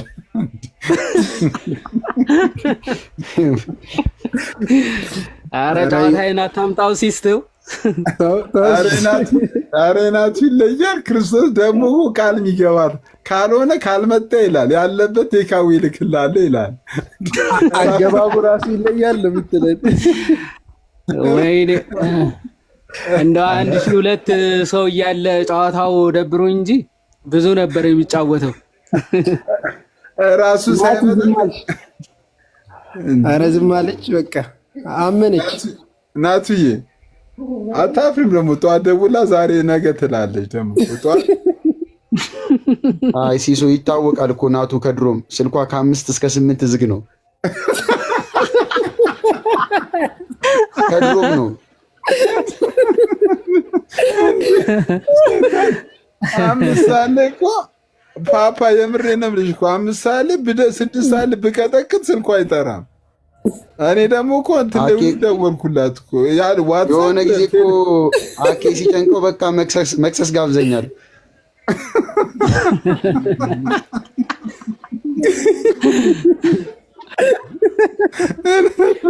እዮባ ከታች በናቱ አትምጡብኝ ይላል። በናቴ ናቱና እዮባ ክሎዝ ናቸው። በዮባ እንምጣበት እንዴ መኩዬ በዮባ እንምጣበት እንዴ ገስት ላይ መቆየት አልፈለግም? አልገባኝም። ተያይዘን ወርዳለን ትላለህ። ምንድን ነው ሲሳይ ዘግተህ እያሰደብከን ነው እኮ ነው። አውቆ ነው የምሳ ነገር ሲነሳበት ነው ጸጥ ያለ። ሲሳይ ዘግተህ እያሰደብከን ነው። ለምንድን ነው አገባቢ አስፈሪ ያረከኝ? ለምንድን ነው ዘግተህ የምታሰደብ? ሞዴሬተር ማን ነው በጌታ ግን እንዴ? አንተ ጠዋት እኮ ለናቱ እኮ ያላለችኝ ነገር የለም እኮ ደውላልኝ ዛሬ ባልጋብዝህ አለች። እንዴ ናቱ የሲስን ተራ ላንተ ብላኝ እኮ ጋብዛልኝ እኮ ነው። አትለኝም አንተ ነው ጋብዘው ጋበዘችኝና ነው ሲስ የተሻለ ነገር ነው የሚገባው አንተ ዝም ብለህ ክትፎን ብላ አለኝና ክትፎዬን በላው።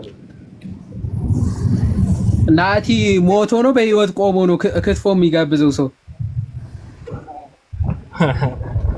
እንደ ራሴ ይመስላል አይደል? አንተ ሰው ሁሉ ያው እያለቀሰ ነው እስካሁን። ክትፎ ጋብዞ ሰው አንድ ሰው ጋብዞ ይኸው እያለቀሰ ነው። አይከፍትም ግደለው።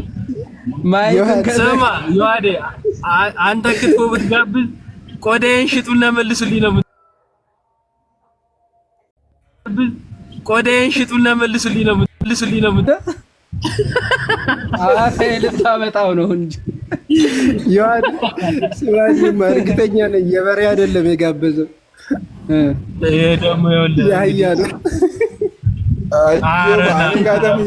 እኔ ጋር ደግሞ የሆነ ዕቃ አላት እኮ ታውቃለህ። ምን እንዳለችኝ ታውቃለህ? ካልሆነ እሱን ሽጦና እሱ ቢያንስ ከግጋ እንጋጭ እንጂ እሱን ሽጦና በሱ ብላበት አላለኝም?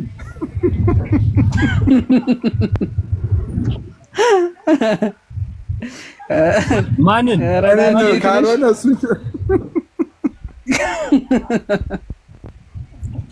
ዮሐዴን ሸጠ ነው አልገባኝም። ዮሐዴ ትሸጣለች እንዴ? ቴንክ ዩ ሲሶ አንተ ታክሰው ያው ብር የሚያወጣ ነገር ስላለባት እሱን አንስቶ መሸጥ ካልሆነ በቀር ያው እኔ መቼስ ታውቀኛለህ ብር የሚያወጣ ነገር ቢኖረኝ እሺ ተቸዋለሁ። እሱ ካልሆነ ደግሞ በለጠ ገብቶ ይሸኝ እንዴ እውቀት ነው ብዬ ኧረ ሰላሙ ነው። ፓፓ በደህና ጊዜ ወይ ዝም አልሽ እኮ አሎ ዮባ 6 መርፌ ስትወጊ ዝም የምትይው ነገር አለብሽ እኮ አንቺ። ኧረ በእናትህ በጣም እያመመኝ ነው።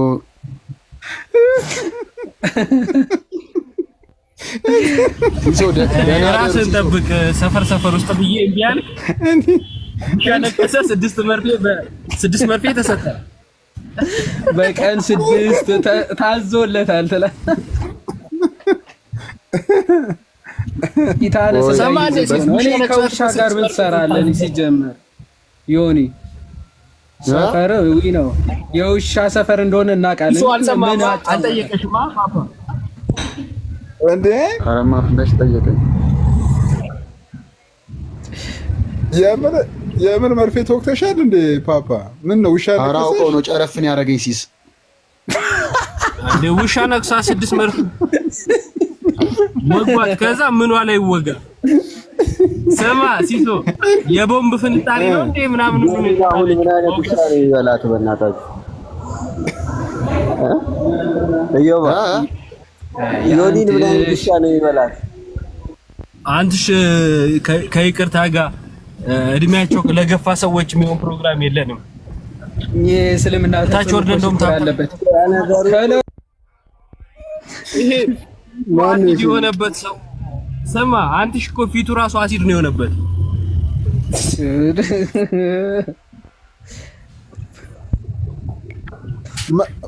ዲያቆን መኩ በሰላም ነው የተመለስከው? ወጣን ነበር እንዴ መኩ?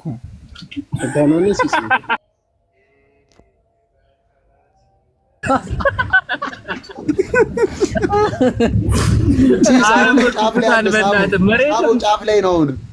ስማ ዮኒ መስም ላይ ከገስ ውጭ ማስቦ ይሆናል እንዴ? ልጅ እኔ ግራ ገባኝ እኮ። እኔ እሱ እያለ አላወራም አለ እኮ አሁንም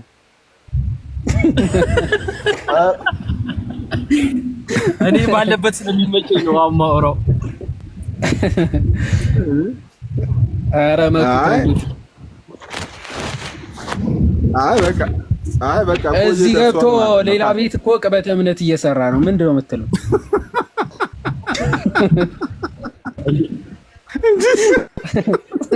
ሁለት ቤት ነው ጌምም ይጫወታል እንጂ በሌላ ጎን ደግሞ እኔ 3 በአንድ እኮ እንተራተው እኮ እኔ እኮ መልኩ የበቃኝ እኮ ማለት ነው እየጾመ የገደፈለት ነው። እስባላ አንተ አደርሶ ነበር እኛ እየጾምን። ኧረ ተው በግማሹ ይጾማል፣ በግማሹ ጥብሱን ይበላል። እኔ በጣም እሱ ደግሞ ይለያል።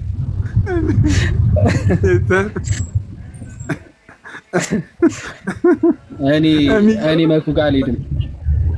እታች አለ ብስበው አይገባም። በቃ ግደለ ስማ ዮሐዴ መኩን ሳይሆን ምን ትዝ እንደሚለኝ ታውቃለህ? የድሮ የገጠር መንገድ እዚች ጋር ነው እየተባለ የሚሄድ የማያልቀው መንገድ። እኔ አረቤሊ ማለት አድንም ዮባ ያድናል አያድንም? መልስ ታገባል። እሺ በቀጥታ ስርጭት ላይ ነን። ከአማኑኤል ሆስፒታል በለጠ እንኳን ደህና መጣ። እኔ እኮ ለምን አለው ዮባ የቅዱሳን ቃል ኪዳን ያድናል አያድንም? ቤሊ አማኑኤል ለምን ዋይፋይ ያስገቡት?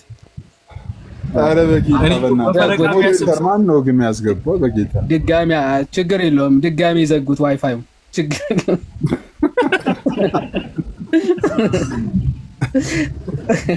የሀገራችን መብራትና የበለጠ አስተሳሰብ በፈረቃ ነው። በጣም ከባድ እኮ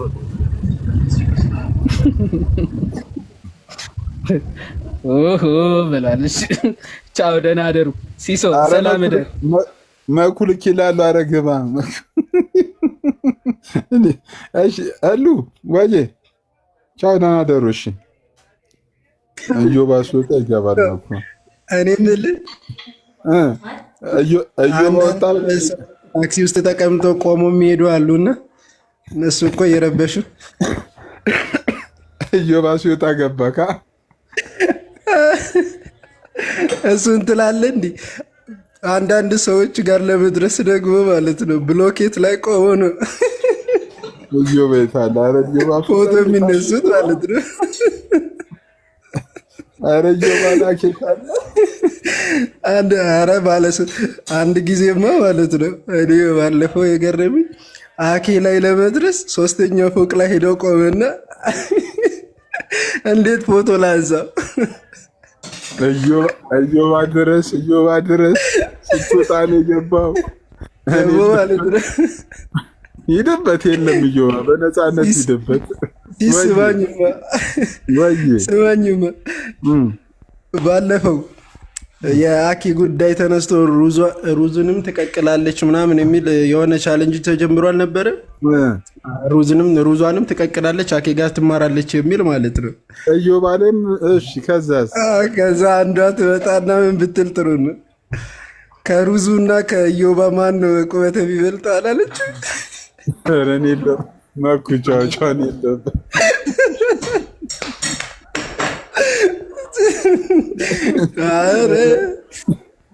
ቻለው እንግዲህ ደህና መኩዬ የለም እዮባ ተርፋለሽ። ቻው በሉ ቻው።